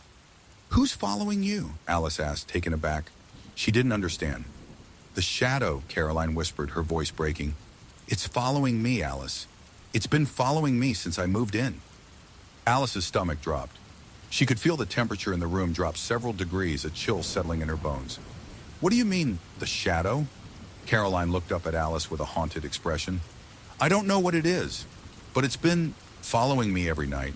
I can feel it, watching me. It waits for me outside my room, and when I get up to go to the bathroom, it's always there, lurking in the hallway, just beyond the door. I can hear its footsteps, but I can never see it." Alice's breath caught in her throat. She hadn't wanted to believe it, but now, hearing Caroline's words, the truth began to sink in. The footsteps, the pacing, the feeling of being watched, it all made sense now. Caroline had been telling the truth. "Why didn't you say anything earlier?" Alice asked, her voice barely above a whisper. "I didn't want to scare you," Caroline replied, her eyes filled with tears. "But it's getting worse. I can feel it getting closer every night. I'm terrified it's going to, I don't know, take me." Alice felt the hairs on the back of her neck stand on end. The atmosphere in the apartment had changed. The air was thick, charged with something dark and malevolent. The shadow, whatever it was, had attached itself to Caroline, and now it was coming for her. That night, Alice decided she couldn't ignore it any longer. She had to do something. She stayed up late, waiting for the sounds to begin. The clock struck midnight, and the footsteps started again. Slow, deliberate, dragging across the hallway floor. Alice's heart pounded in her chest. She listened, her body tense, waiting for the shadow to appear. The footsteps stopped outside her door, just like before. Alice couldn't breathe. She crept to the door, her pulse racing. She cracked it open just a sliver, peering out into the dark hallway. She could see nothing, but the oppressive feeling was there, thick and heavy. And then she saw it, a dark shape, taller than any human figure, standing just outside the hallway. It was an inky blackness, almost a void, and it was moving slowly toward her. As it drew closer, Alice's breath hitched in her throat. It was coming toward her room, toward her. Before she could react, the shadow disappeared, into the wall with a whisper-like hiss, leaving Alice alone, trembling in the dark. The next morning, Caroline was gone. There was no note, no explanation. Her room was untouched, and the apartment felt emptier than ever before. Alice searched for her everywhere, called her, emailed her, but she never heard from Caroline again. Weeks passed, and the strange happenings faded into memory. But sometimes when Alice lies in bed, she still hears the footsteps in the hallway, the dragging, deliberate pace. And every time she passes a dark corner or an open door, she can't shake the feeling that the shadow is still watching her, waiting for her to let her guard down, because the shadow never truly leaves.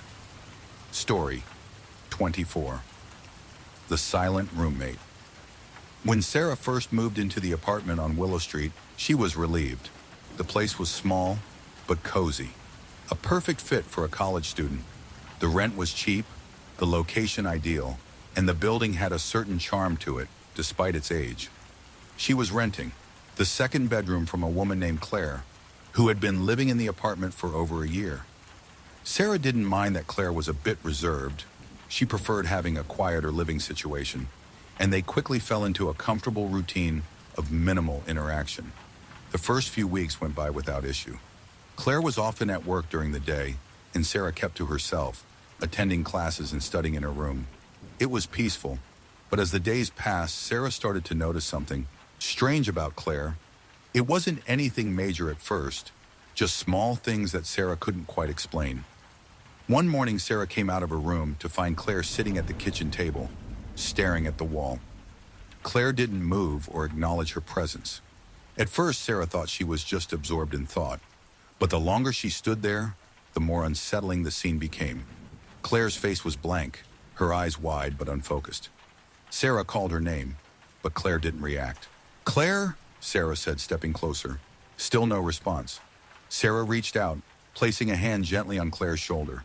Claire snapped out of her trance, blinking rapidly as if she had just woken up from a deep sleep. "Oh, Sarah, I didn't see you there," Claire said, shaking her head as if clearing away fog. "Sorry about that. I was just thinking." Sarah didn't know what to make of it. It was odd, but she shrugged it off. People get lost in their thoughts sometimes, right? But over the next few days, the behavior started happening more frequently. Claire would be sitting in the kitchen or in her room, staring into space for long stretches of time. Whenever Sarah tried to speak to her, Claire would snap back to reality, looking confused, as though she didn't realize how much time had passed. It was like she was there, but not really present. Sarah began to feel uneasy, but she didn't want to overreact. After all, Claire had been nothing but polite and friendly before. The odd behavior didn't stop there. Sarah began hearing strange sounds at night. At first, she thought it was just the old building settling, but the noises grew harder to ignore. It sounded like footsteps in the hallway, slow, deliberate steps that seemed to pass by Sarah's door, and sometimes she would hear soft, muffled whispers coming from the living room or kitchen. When she asked Claire about it, Claire just gave her a blank look and said, "I didn't hear anything, Sarah. You must be imagining things." But it wasn't just the sounds. It was Claire herself. Her behavior grew more erratic. She'd go days without speaking a word, not even acknowledging Sarah's presence when they passed each other in the apartment. She was still going to work, but when she came home, Claire would retreat into her room, leaving Sarah to wonder what was really going on. One night, after a long day, Sarah couldn't sleep. She tossed and turned, but the feeling of unease kept her awake. She decided to get up and go into the living room for some water. As she passed Claire's door, she froze. The door was slightly cracked open, and through the gap, Sarah could see Claire sitting on the floor. She wasn't moving, just sitting there completely still, her back to the door. The only sound was the soft humming noise coming from the room, a strange rhythmic sound that made Sarah's skin prickle. Sarah knocked gently on the door. "Claire?" No response. She knocked again, louder this time. Still nothing. Heart pounding, Sarah opened the door slowly. The scene before her made her blood run cold. Claire was sitting on the floor, as Sarah had seen, but her face was completely blank. Her eyes were wide open but glazed over, staring at the wall in front of her. And the humming. It wasn't coming from Claire, but from somewhere behind her. Sarah's eyes darted around the room, searching for the source, but there was nothing there. No speakers, no music. Just the eerie hum, growing louder the longer she stood. "There. Claire?" Sarah asked, her voice trembling. Claire slowly turned her head, her face now a mask of emptiness. She blinked, but it was as though she didn't recognize Sarah. You shouldn't have come in, Claire said, her voice soft but somehow off, distorted, like it wasn't quite her speaking. You shouldn't have looked. The hairs on the back of Sarah's neck stood up. What do you mean? Claire, what's happening? Claire stood up suddenly and Sarah took a step back in alarm. Claire's movements were stiff, almost mechanical, as if she wasn't entirely in control of her own body. I can't stop it, Claire whispered, her eyes flicking to the corner of the room, the source of the humming. It won't let me. The air in the room grew thick, and the humming intensified, almost deafening. It felt like the walls were closing in on Sarah. She could barely breathe. She had to get out. Claire, please, what's going on? Sarah asked, desperate. Claire didn't respond. Instead, she reached for the door and slammed it shut, leaving Sarah standing in the dark hallway, her heart pounding in her chest. That night, Sarah couldn't sleep at all. She could hear the humming, the low whispers coming from Claire's room, and when she passed by the door, she swore she saw Claire standing there, her face pressed against the window, her eyes wide open and unblinking, staring directly at Sarah. The next morning, Sarah decided it was time to leave.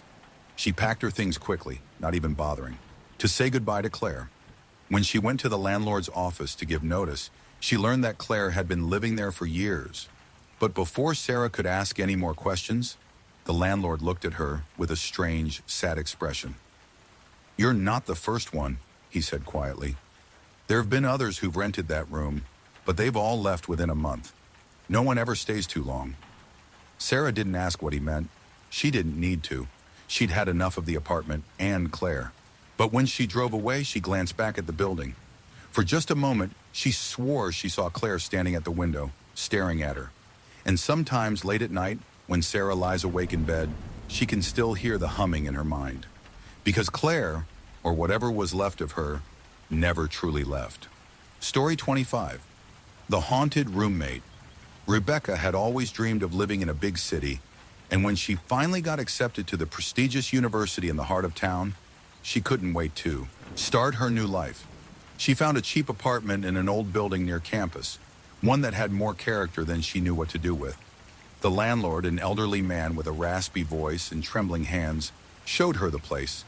It was small with 2 bedrooms, a modest living room, and a small kitchen. But what caught Rebecca's attention was the room in the back, a room that the landlord warned her never to enter. I don't let anyone in that room, he said, his voice dropping to a whisper. Just stay away from it.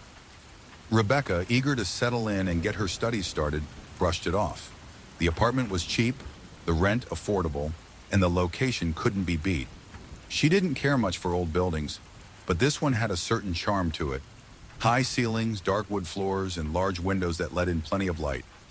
Her new roommate, Emily, was a quiet girl with dark hair and a gentle smile. They hadn't known each other before moving in, but they got along well enough. Emily was a student as well, often lost in her books or studying for exams. She kept to herself most of the time, but that was fine with Rebecca. It wasn't until a few weeks into living there that Rebecca began to notice something strange about Emily. It started with the dreams. At first, it was just a strange, recurring dream. Every time Rebecca closed her eyes, she found herself standing in a hallway, the same hallway that led to the room the landlord had warned her about. In the dream, the door to the room was always slightly ajar, just enough to see a sliver of darkness beyond it. And every time Rebecca tried to walk down the hallway toward the room, something would pull her back, a cold gust of wind, an unseen force pushing her away. But every time the door would creak open just a little more, beckoning her closer. She'd wake up feeling unsettled, like something was wrong, but she shrugged it off as just stress. She was in a new city, juggling school and her new life. Maybe it was just her mind playing tricks. But then, the dreams started to change. Rebecca began waking up in the middle of the night, hearing strange noises coming from the hallway. At first, she thought it was just the house settling, the usual creaks and groans of an old building. But these sounds were different. They were soft footsteps, like someone was walking down the hallway. The sound was faint at first, but as the days passed, it grew louder, more distinct. And each night, it seemed to grow, closer to her door. One night, after hearing the footsteps again, Rebecca got up and walked to the hallway.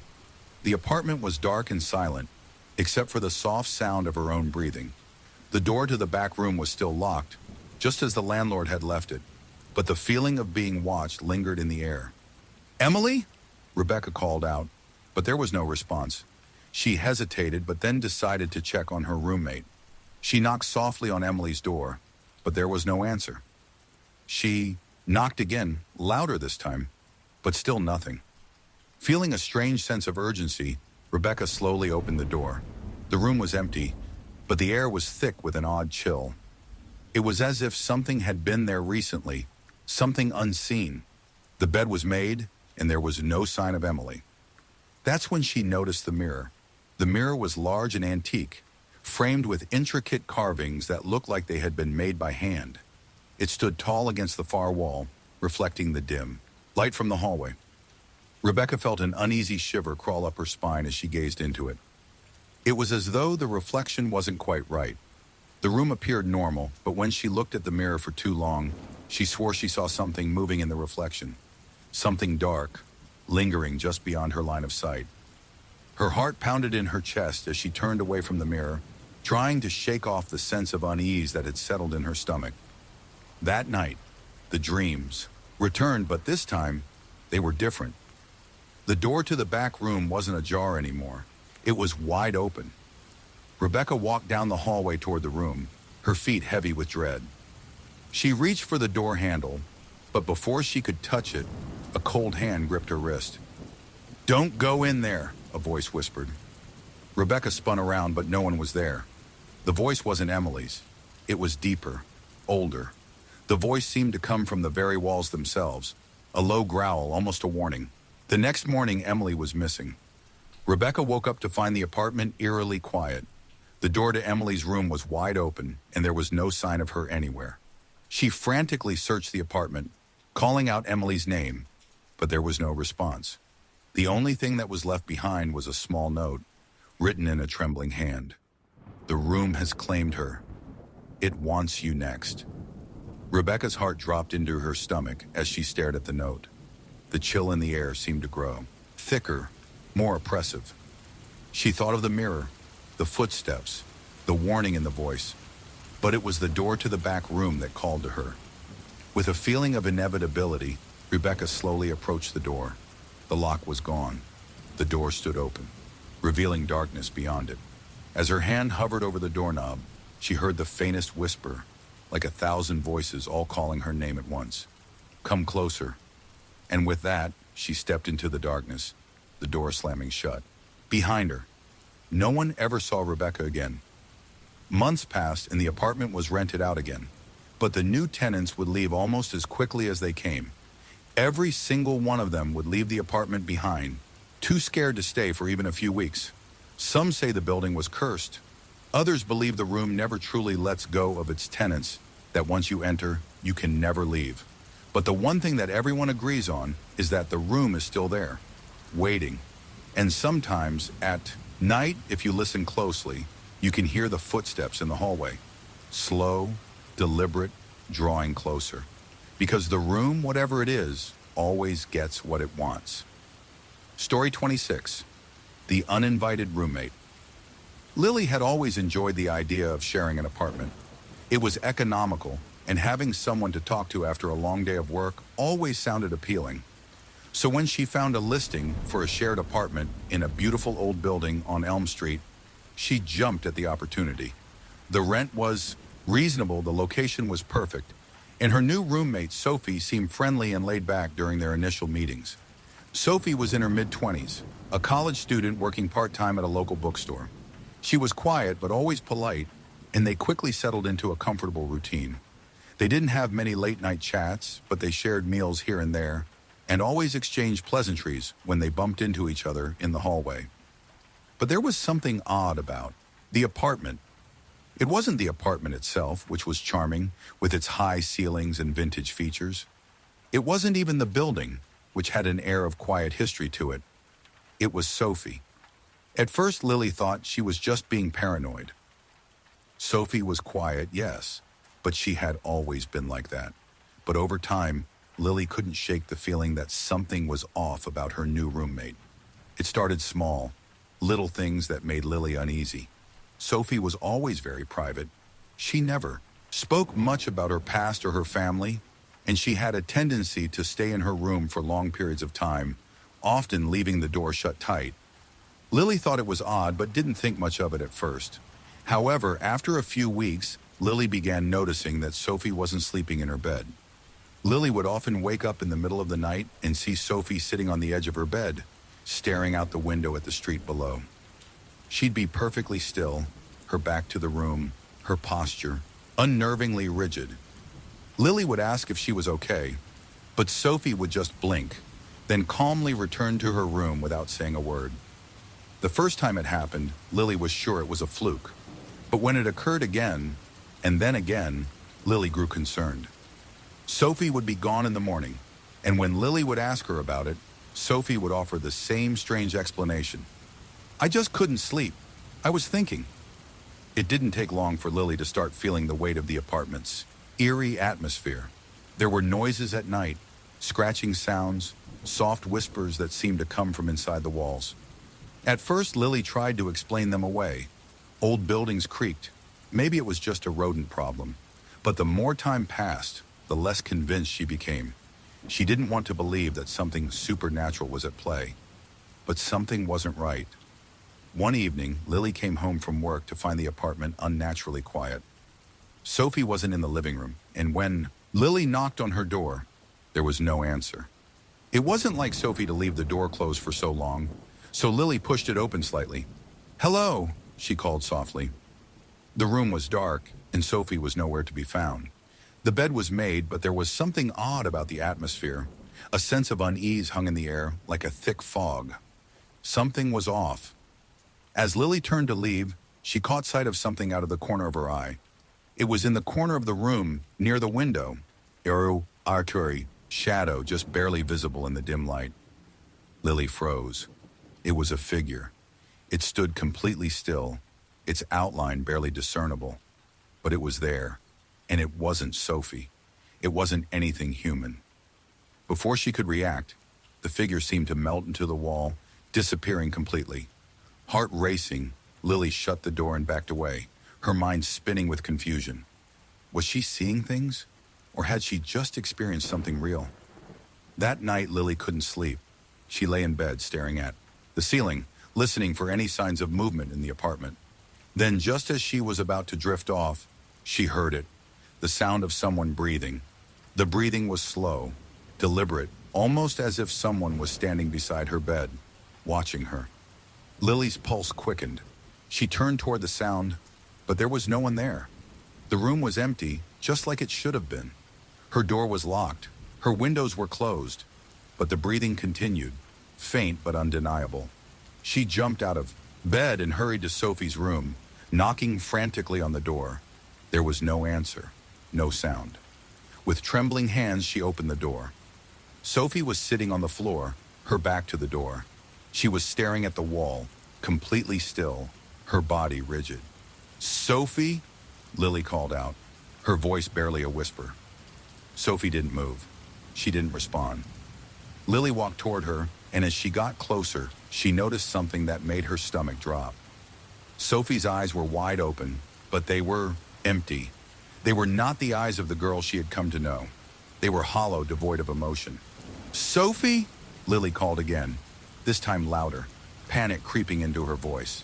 Sophie slowly turned her head, her eyes never blinking. And then, in a voice that wasn't hers, she whispered, "You shouldn't have come here, Lily." Lily stumbled backward, her heart pounding in her chest. She slammed the door shut and ran out of the apartment, her mind racing. The next morning when Lily returned, Sophie was gone. Her room was completely empty, as though she had never been there at all. There was no sign of Sophie, no trace of where she might have gone. Her belongings were gone. Her presence had vanished, leaving nothing behind but an eerie emptiness. Lily immediately contacted the landlord, but he only told her that Sophie had abruptly moved out the night before, without leaving any forwarding information.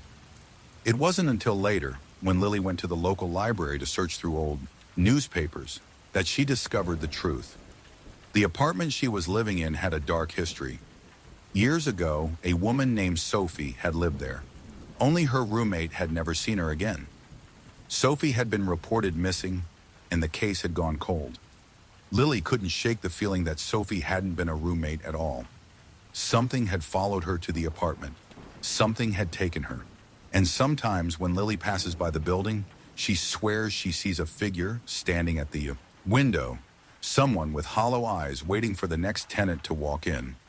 Because once you're in the apartment on Willow Street, you might never leave. Story 27, The Roommates Return. When Lucy first moved into the apartment on Hawthorne Street, she was ecstatic. The place was spacious with 2 large bedrooms, a cozy living room, and a tiny but functional kitchen. It was perfect for her and her new roommate, Emma. The rent was affordable, the location ideal, and the building itself had an undeniable charm. The walls were covered in faded wallpaper, and the floors creaked with every step. It had character, Lucy thought, but it was the kind of character that came with age, and she loved it. Emma was a quiet, introspective girl.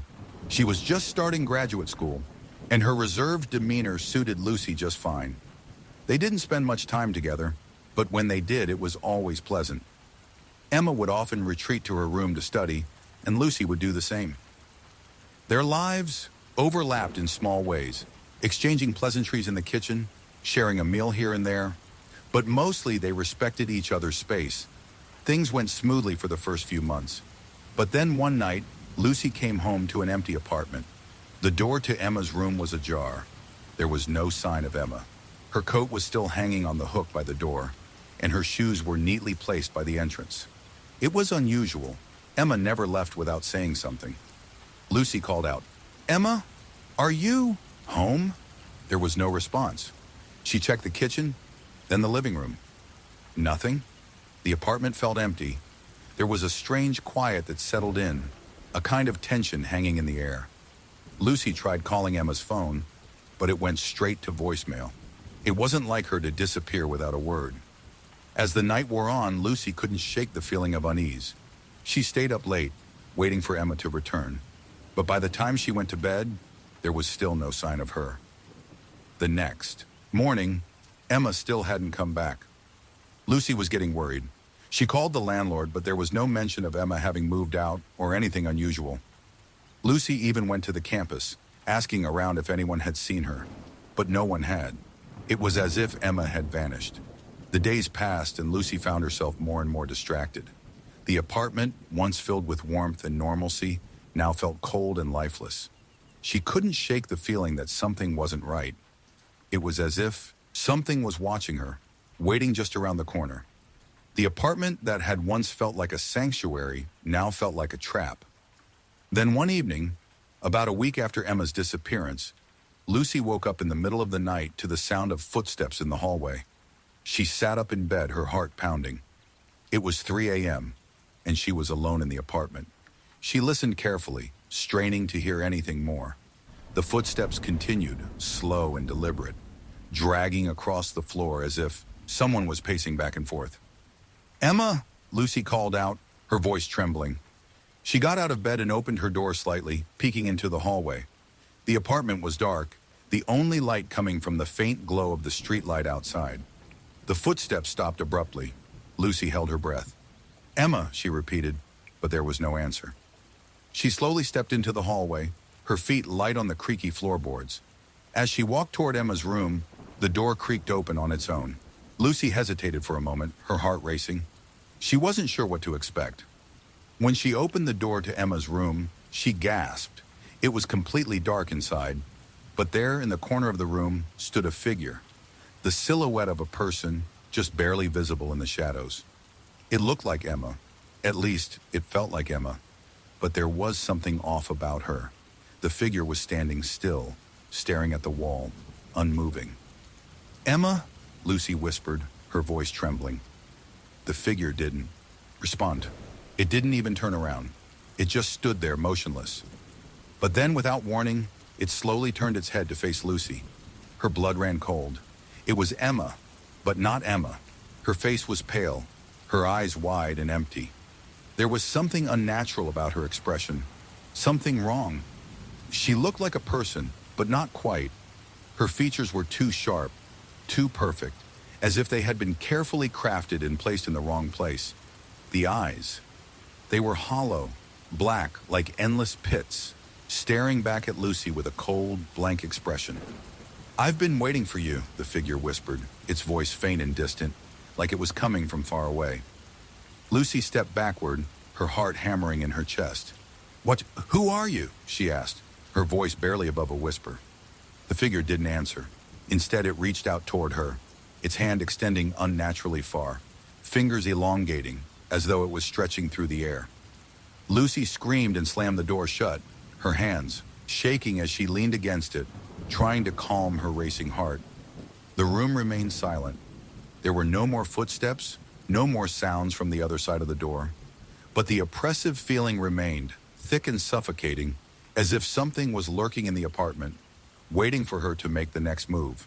The next morning, when Lucy returned to Emma's room, the figure was gone. Emma's belongings were still there, but the space was eerily silent, almost as if nothing had happened the night before. Days turned into weeks, and still no sign of Emma. Lucy couldn't shake the feeling that she was being watched, that something was waiting for her in the apartment, something that had once been Emma. And then one afternoon, Lucy received a letter in the mail. The letter was handwritten, the ink smudged as though it had been written in a hurry. It read, "I never left, Lucy. I'm still here and I'm waiting for you to return. You'll never be able to escape." The letter had no return, address, no signature.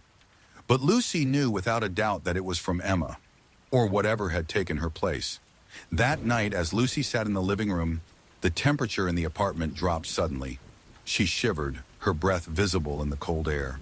The floorboards creaked again, slow, deliberate footsteps, just like before. Lucy turned, her eyes darting to the hallway, and there it was, a shadow moving toward her. And then she heard it, the whisper, low and chilling. "I'm still here. I never left." The door to Emma's room creaked open, and the figure appeared once again, its hollow eyes staring into Lucy's soul. It had come for her. Story 28. The Silent Invitation. Olivia had always been cautious when it came to choosing roommates. After a few bad experiences with unreliable people, she had learned to trust her instincts. So when she found an open room in a quiet apartment complex near her job, she thought it was the perfect situation. The rent was affordable, the location ideal, and her new roommate, Jessica, seemed like a good fit.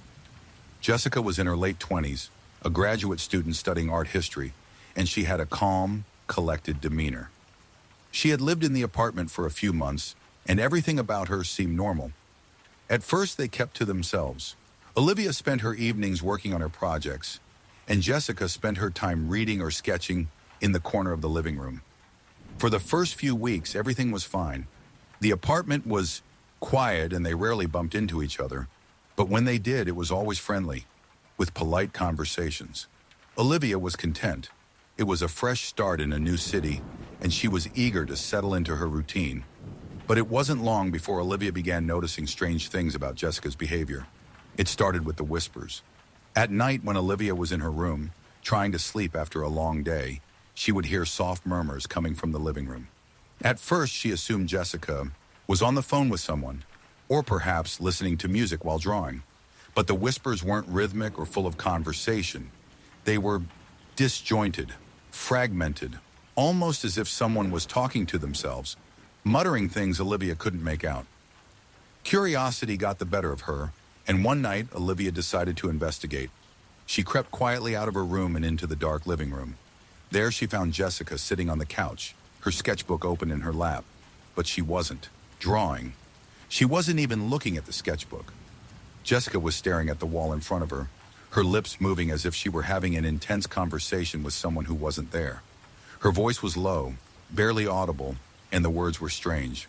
Olivia couldn't make sense of them, but the tone was unnerving, urgent, pleading, almost frantic. "Jessica," Olivia called softly, taking a step forward. Jessica didn't respond. She didn't even acknowledge Olivia's presence. Olivia called, again louder this time. But Jessica remained motionless, her eyes fixed on the wall, her lips still moving as though she were speaking to someone in another room. Feeling uncomfortable, Olivia quickly retreated to her room and closed the door behind her. She tried to shake off the feeling of unease, but the strange behavior stayed with her. The next morning, Olivia asked Jessica if everything was okay. Jessica smiled faintly, as if nothing unusual had happened the night before, and brushed it off as just being tired from her studies. Olivia let it slide, not wanting to overreact, but the whispers continued, and soon they were joined by other things. Objects would shift in the apartment, seemingly without explanation. A chair that had been left near the kitchen table would be moved to the center of the room. A book would be on one shelf, only to appear later on the coffee table, its pages open to an odd, random section. At first, Olivia tried to tell herself that she was just being paranoid. Maybe she had moved the objects herself without realizing it, or maybe Jessica had a habit of tidying up in odd ways. But then one night, Olivia came home from work to find something that made her blood run cold. The apartment was eerily quiet, but the air felt heavy, thick with tension. She called out to Jessica, but there was no response. When she entered the living room, her eyes fell on Jessica's sketchbook, lying open on the coffee table. But it wasn't just the sketchbook that caught her attention. It was the sketch, the drawing. It was a picture of Olivia, a detailed, lifelike rendering of her face. But there was something wrong with it. The eyes in the drawing were wide open, yet empty, hollow. The mouth was twisted in a strange expression, half a smile, half a grimace. Olivia's stomach lurched as she stared at the drawing. It didn't look like a portrait. It looked like something else, something darker, something that didn't belong. Before Olivia could process what she was seeing, she heard a noise from behind her. She spun around, her heart pounding in her chest. Jessica was standing at the door, her face expressionless, her hands clasped in front of her. She hadn't made a sound. "Jessica," Olivia said, her voice shaky. "What is this? Why did you draw this?" Jessica didn't respond. She just stood there staring at Olivia. It was as if she didn't even hear her. Her lips began to move again, as though she were speaking to someone just out of sight. "The eerie invitation has been given," Jessica murmured in a strange, low voice. "It is time to come home." The words sent a chill through Olivia's body. "What are you talking about?" she asked, her voice trembling. "Who are you talking to?" Jessica finally looked up, her eyes wide and unblinking. "You don't remember? You invited us, Olivia. It's time." Before Olivia could respond, Jessica stepped back into the shadows of the hallway, her eyes never leaving Olivia's. Then, without another word, she disappeared into her room, closing the door behind her. For the next few days, things got worse. Olivia noticed that Jessica was no longer leaving her room during the day. She didn't go to class. She didn't go out. She never even came out to eat. Olivia would knock on her door, but there was no answer. She tried calling, but the phone rang unanswered. The whispers became louder, the murmurings more frantic. And then one night, Olivia woke up to a sound. Something that sounded like a door opening. Slowly, she froze. Her breath caught in her throat and listened carefully. The sound came from the hallway. Olivia's heart pounded in her chest as she climbed out of bed, her hands shaking. She crept to the door and cracked it open, peering into the darkened hallway. The living room was silent, but there, standing at the edge of the hallway, was a figure, Jessica. But it wasn't Jessica, as Olivia remembered. The figure was pale, its eyes dark and hollow, its body rigid and still. It was almost as if it were an empty shell, an imitation of Jessica. The figure's lips curled into a twisted grin, and it whispered, "It's time, Olivia. Come, we've been waiting." The last thing Olivia remembered was the cold, oppressive air filling the apartment, the figure standing still in the hallway, waiting for her. The next morning, the apartment was empty. There was no sign of Jessica, no note, no belongings. Everything was gone. The landlord claimed Jessica had moved out in the night, but Olivia knew better. She knew something far darker had happened. And sometimes, when the moon is high and the apartment is silent, Olivia swears she hears the whispers calling her name. Come home, Olivia. Story 29. The mirror's reflection. Samantha had always been a practical person. She wasn't one for superstition or ghost stories, and she certainly didn't believe in the paranormal. That was until she moved into the old townhouse on Oak Avenue. It was a beautiful, century-old building that had been converted into apartments, and when Samantha found a listing for an available room, she jumped at the opportunity. The place was affordable and well-maintained, with high ceilings, creaky wooden floors, and a large kitchen.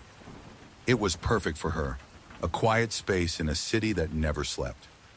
Her new roommate, Rachel, was a quiet woman in her early 30s. She worked at a nearby art gallery and was often away during the day.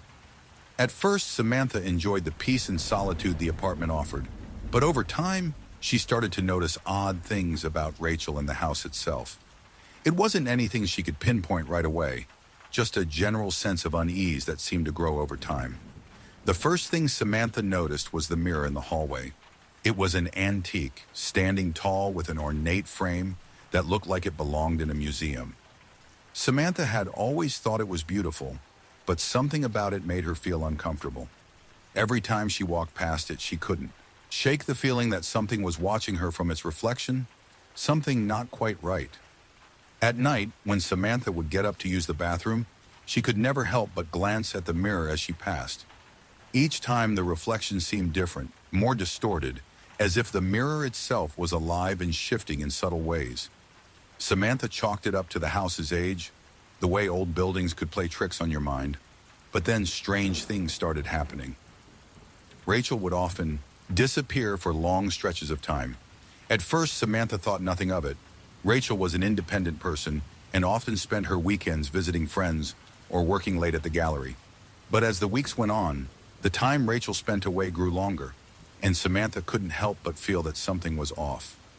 One evening, after Rachel had been gone for almost a week, Samantha returned home from work to find the apartment unusually quiet.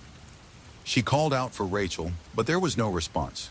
The apartment felt emptier than usual, as though the silence was pressing in on her. The mirror in the hallway caught her eye, and for the first time, Samantha found herself drawn to it, unable to look away. She stood in front of the mirror, staring at her reflection. Her face seemed wrong. The eyes in the mirror were too wide, too dark, and her lips curled into a smile that wasn't her own. Samantha blinked and rubbed her eyes, but when she looked again, her reflection was normal again. Shaking her head, she turned to go into her room, but before she could reach the door, she heard something. A soft voice coming from the hallway. "Come closer." The words were barely a whisper, but they sounded so real that Samantha froze in place. Her heart skipped a beat. She slowly turned back toward the mirror, expecting to see nothing. But to her horror, the reflection in the mirror had changed once again. This time, there was someone else standing behind her. Someone who looked like Rachel, but her features were twisted, her eyes empty and hollow. Samantha's breath caught in her throat as the figure in the reflection grinned. "You shouldn't have ignored us," the figure whispered. Samantha stumbled backward, her pulse racing. She slammed the door to her room behind her, but she couldn't shake the feeling that she was being watched. The unsettling presence in the house grew stronger, and every time she passed the mirror, she could feel its eyes on her, waiting. That night, Samantha stayed up late, unable to sleep. The shadows in her room seemed to move of their own accord, and every creak of the floorboards made her skin crawl. She kept hearing whispers in the hall, faint but persistent, like someone was standing just outside her door, waiting for her to open it. At around 3 a.m., she finally decided to get some water. She walked into the living room trying to shake off the strange feeling that had settled over her. As she passed the hallway mirror, she glanced into it. Again. This time the reflection was different. It wasn't her. It was Rachel, but not Rachel. The figure in the mirror was pale, her skin sickly and stretched tight over her bones. Her eyes were completely black, and her mouth was twisted into a grotesque grin. The figure reached out from the mirror, its fingers pressed against the glass, as if trying to break free. "Let me out," the figure hissed. Come closer, and join me." Samantha froze. Her feet felt glued to the floor. She tried to look away, but she couldn't. Her mind screamed at her to run, but her body refused to obey. The reflection of Rachel's twisted face seemed to lean forward, its lips parting as if it were going to speak again. Then with a sudden lurch, the figure slammed its hands against the glass, causing the mirror to shudder violently. The sound echoed in the quiet apartment, and then, just like that, it was gone. Samantha's legs finally gave out, and she collapsed to the floor, her breath coming in, ragged gasps. She crawled backward into her room, locking the door behind her, but she could still hear the whispers in the hallway. They were louder now, more frantic, like something was desperate to get in. The next morning, she called Rachel's phone, but it went straight to voicemail. She tried texting but received no response.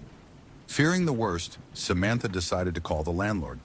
When she mentioned Rachel's disappearance, the landlord grew silent on the other end of the line. "Rachel hasn't been here in weeks," he said, his voice heavy with something Samantha couldn't place. "You should have left a long time ago." "Left?" Samantha asked, her voice shaking. "What do you mean?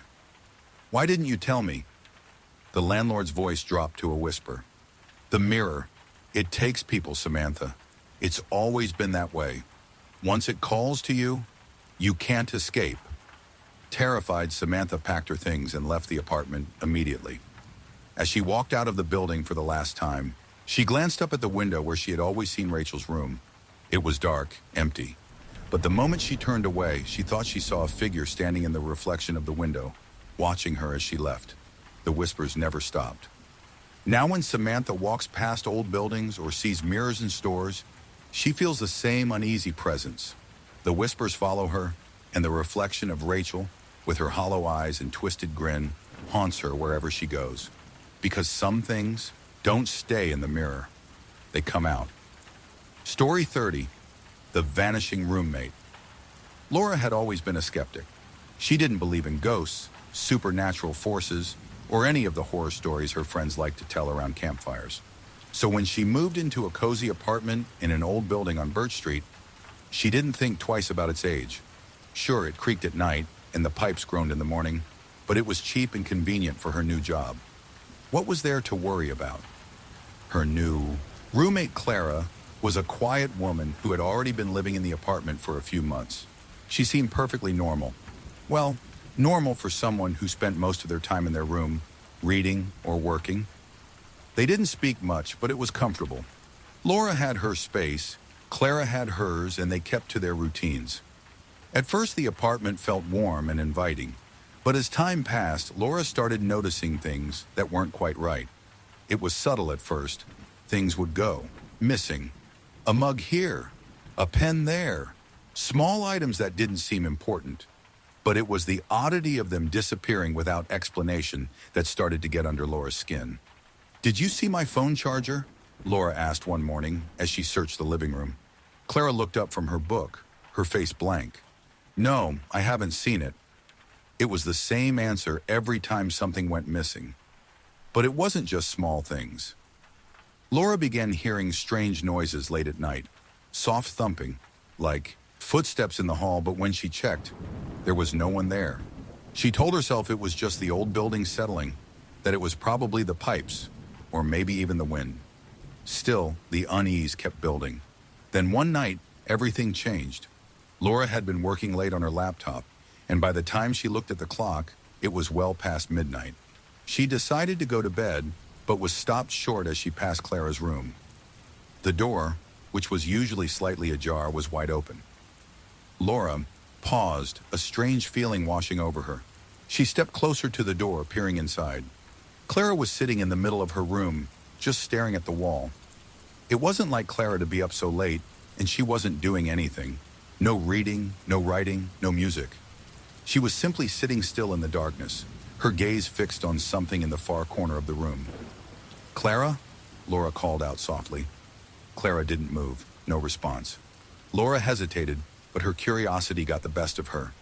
She stepped into the room, but as soon as she did, the air seemed to grow heavy, as though the room itself was holding its breath. "Clara?" she repeated louder this time. Finally, Clara stirred. She blinked and turned her head slowly toward Laura, her face expressionless. For a moment, she just stared at her, as if she were seeing her for the first time. "I didn't hear you knock," Clara said, her voice monotone. Laura was taken aback. What do you mean? I just called your name. Are you okay? Clara didn't answer right away. She just stared at Laura for a long moment before finally saying, You should leave. You don't belong here. The words sent a shiver down Laura's spine. What are you talking about? She asked, her voice shaky now. Clara, are you feeling okay? Clara smiled, but it wasn't a kind smile. It was a cold, almost eerie expression. You didn't listen to the signs, she said, standing up slowly, her movements stiff. It's too late now. Laura's heart raced. She was terrified, but she didn't want to show it. What signs? Clara, I think you need to see someone. You're not making sense. But Clara just shook her head slowly. It's already started. You'll understand soon enough. Confused and shaken, Laura left the room, but she couldn't shake the feeling that something was terribly wrong. She locked her bedroom door that night, something she hadn't done in a long time. The unsettling feeling clung to her as she lay in bed, staring at the ceiling. She had no idea what to make of Clara's behavior, but it felt like something was slipping out of her control. The next morning, Clara was gone. Her room was completely empty. No clothes, no books, no personal items. The bed was neatly made, as though no one had ever slept there. Laura stood in the doorway, confused. She checked the apartment again, searching every room. No sign of Clara anywhere. It was as if she had vanished into thin air. She called Clara's phone, but it went straight to voicemail. She knocked on the landlord's door, but the landlord had no idea where Clara had gone. He hadn't seen her in days. Days passed, and still, no word from Clara. The apartment felt different now, darker, colder. The air was thick with an oppressive stillness, and the strange noises grew worse. The thumping in the hallway turned into full-on footsteps, slow, deliberate, and closer every night. One evening, after a particularly disturbing noise outside her room, Laura decided to confront the apartment head-on. She stood in front of Clara's door again, her hand trembling as she reached for the handle. The door creaked open slowly. Inside, the room looked exactly as it had before, except for one thing. The mirror on the far wall was cracked, its reflection shattered in jagged lines, distorting everything in its path. In the center of the mirror's reflection, where there should have been nothing, there was a figure. It was Clara, but it wasn't Clara. It was a twisted version of her, with dark, hollow eyes and a grotesque smile stretching across her face. The reflection in the mirror didn't match the room at all. It was like something was trapped inside, trying to claw its way out. Laura froze, her breath caught in her throat. The reflection of Clara smiled at her, its eyes glinting with something dark, something malicious. It's your turn now, the reflection whispered. The next thing Laura knew, she was running out of the apartment, her heart pounding in her chest. She didn't stop until she reached her friend's place across town. But even there, the unease never left her. In the back of her mind, she still heard the whispers and the thumping footsteps. She still saw the reflection of Clara smiling at her from behind the mirror. And sometimes late at night, when she passes an old mirror in a store window or a dimly lit hallway, she swears she can see a figure standing just out of sight, waiting. A figure with hollow eyes and a twisted smile whispering her name. Story 31.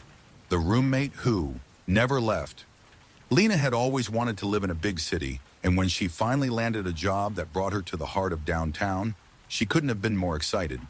Her first apartment was a small 2-bedroom unit in an aging building on a quiet street.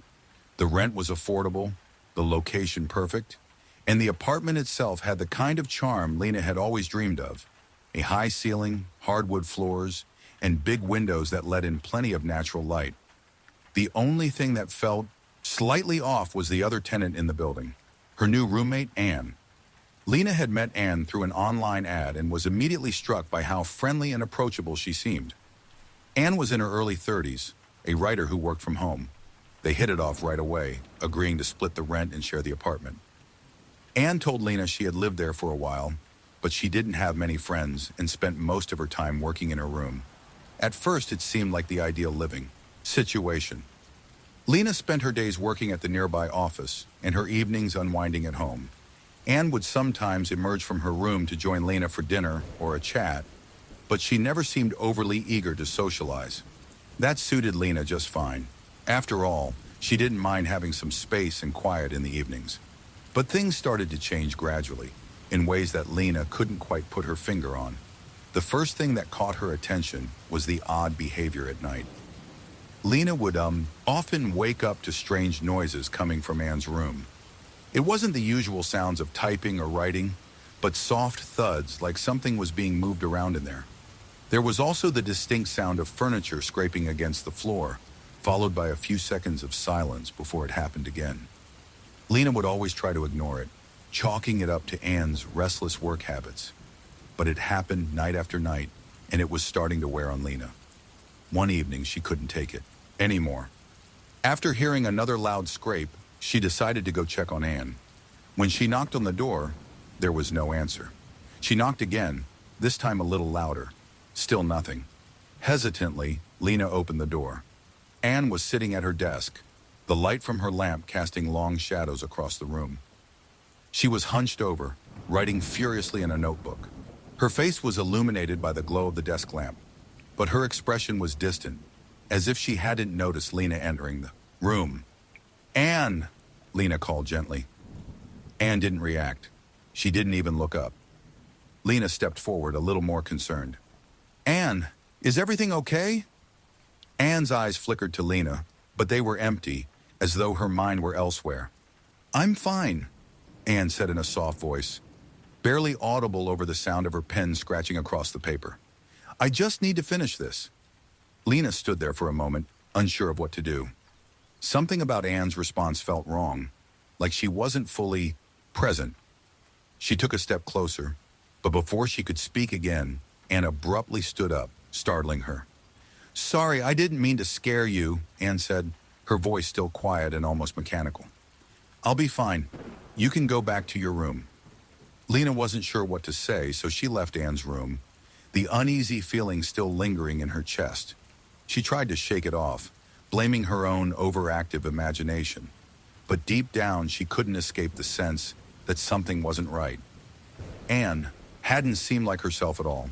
The next few days passed, but the strange behavior continued. Lena noticed that Anne would disappear for long stretches of time, sometimes not leaving her room for days at a time. When she did leave, she was always acting strange, distant, as if she were lost in thought, her eyes vacant. It wasn't long before Lena started seeing things she couldn't explain. She would wake up in the middle of the night to find Anne standing by the window, staring out into the darkness. Anne wouldn't move, wouldn't acknowledge Lena's presence, just standing there, her face expressionless. It was as though she were waiting for something, or someone. One night, after hearing the scraping noises again, Lena couldn't resist. She decided to confront Anne once and for all. She opened the door to Anne's room without knocking. This time, Anne was sitting in the center of the room, her back to Lena. The desk and chair were gone, and there were only piles of scattered papers and books in their place. Anne wasn't writing. She wasn't doing anything at all. "Anne," Lena asked, her voice shaky. Anne didn't turn around. She didn't move. The room was dead silent, except for the soft sound of Anne's breathing. It felt cold, colder than it should have been. Lena took a step closer, her pulse quickening. "Anne, talk to me," she said, trying to keep her voice steady. Anne slowly turned her head to look at Lena. There was something wrong with her eyes, something empty in them. Her lips curled into a thin smile, one that didn't reach her eyes. It was unnatural, a smile that sent a chill down Lena's spine. "I'm not going anywhere," Anne whispered, her voice low and almost hypnotic. "I've been here all along. You can't leave." Lena's breath caught in her throat. "What do you mean? What do you mean you've been here all along?" Anne's smile widened, but her expression remained hollow. "I've been waiting. For you. We're meant to be together. You were always meant to stay." Lena took a step back, her heart hammering in her chest. "No, you're not yourself. You're not Anne. What happened to you?" Anne stood up abruptly, her movements jerky, as though she wasn't entirely in control. "I am Anne," she said, her voice rising in pitch. "I've always been here. I'm not going anywhere, and neither are you. The room seemed to close in around Lena. Her head was spinning, and her body was frozen in place. Her instincts screamed at her to run, but her feet refused to move. Anne stepped closer, her footsteps dragging like something heavy was pressing her forward. I won't leave, Anne repeated. Not until you understand. Lena turned and bolted for the door, the sound of Anne's footsteps growing louder behind her. But when she reached the hallway, Anne was gone. There was no sign of her anywhere. It was as if she had never been there at all. The apartment felt unnervingly still. The next day, Lena packed her things and left without a word. She never returned. The apartment was empty, and when the landlord checked, there was no sign of Anne. No trace of her, no belongings left behind. It was as though she had vanished. But sometimes, late at night, when Lena is walking through the streets of the city, she feels eyes on her. And when she turns to look, she swears she can see someone standing in the shadows, waiting. Anne never truly left. Story 32. The roommate's secret. Amelia had always been a private person. She liked her space, her solitude, and had never been one to get too close to anyone. But when she moved to the city for a new job, she knew that living alone would be expensive. So she did what most young professionals do. She found a roommate. Her new roommate, Lily, seemed perfect at first. She was friendly, quiet, and kept to herself.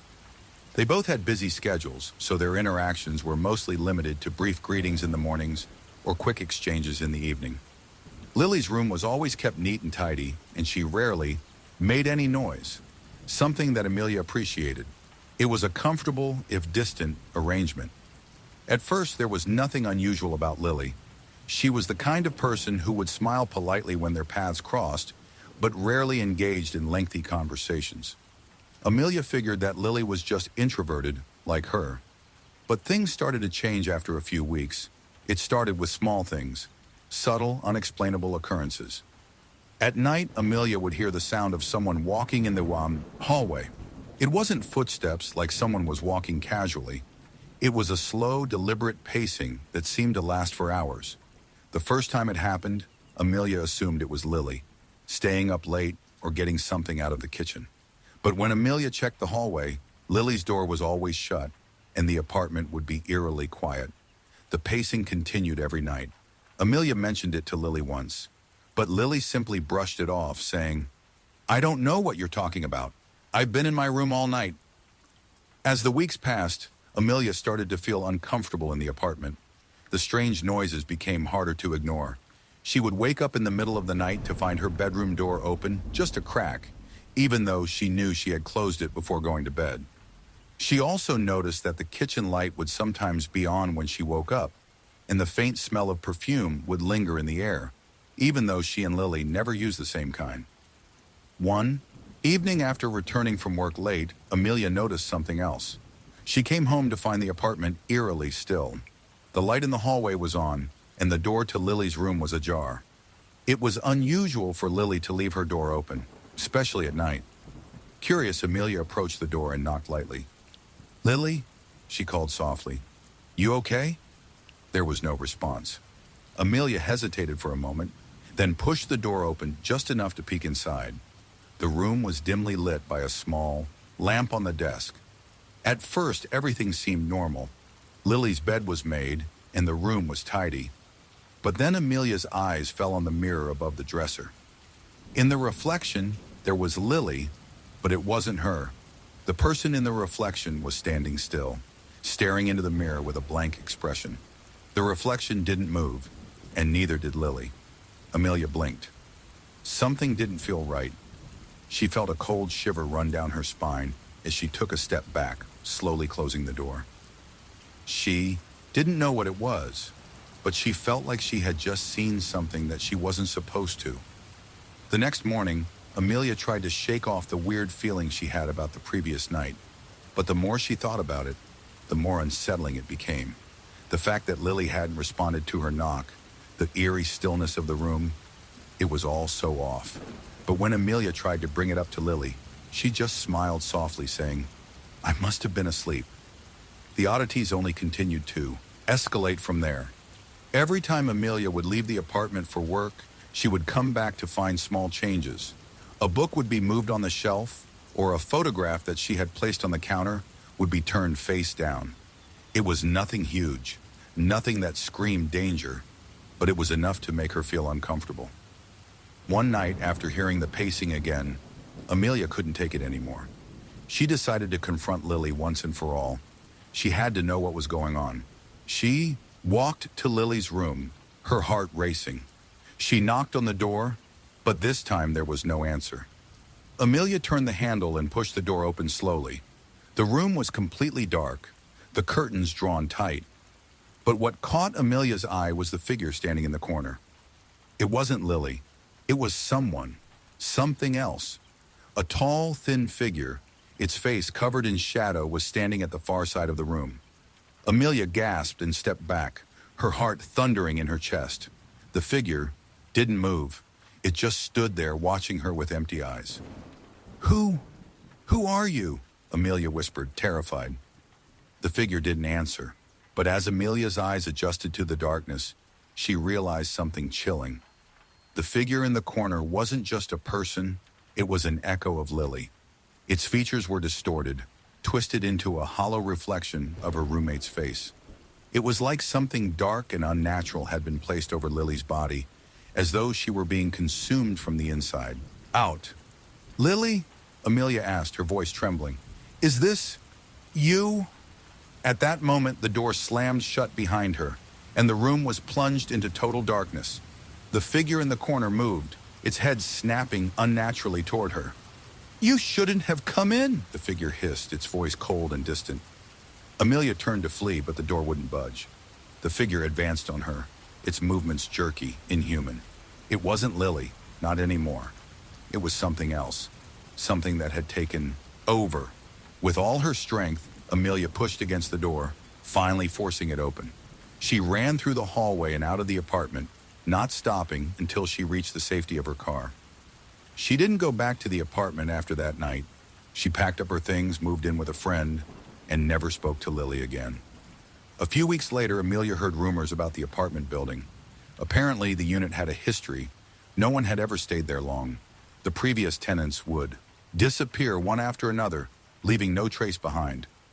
Some say the apartment is cursed. Some say it's the mirror, the one that never reflects the person looking into it. And others whisper that the building itself is alive, that it chooses who stays and who goes. Amelia didn't stick around to find out, but every time she passes by the building, she can't help but glance up at the window, the one where Lily's room used to be. And sometimes, just sometimes, she swears she sees someone watching her. From the shadows, it's never Lily though. It's something worse,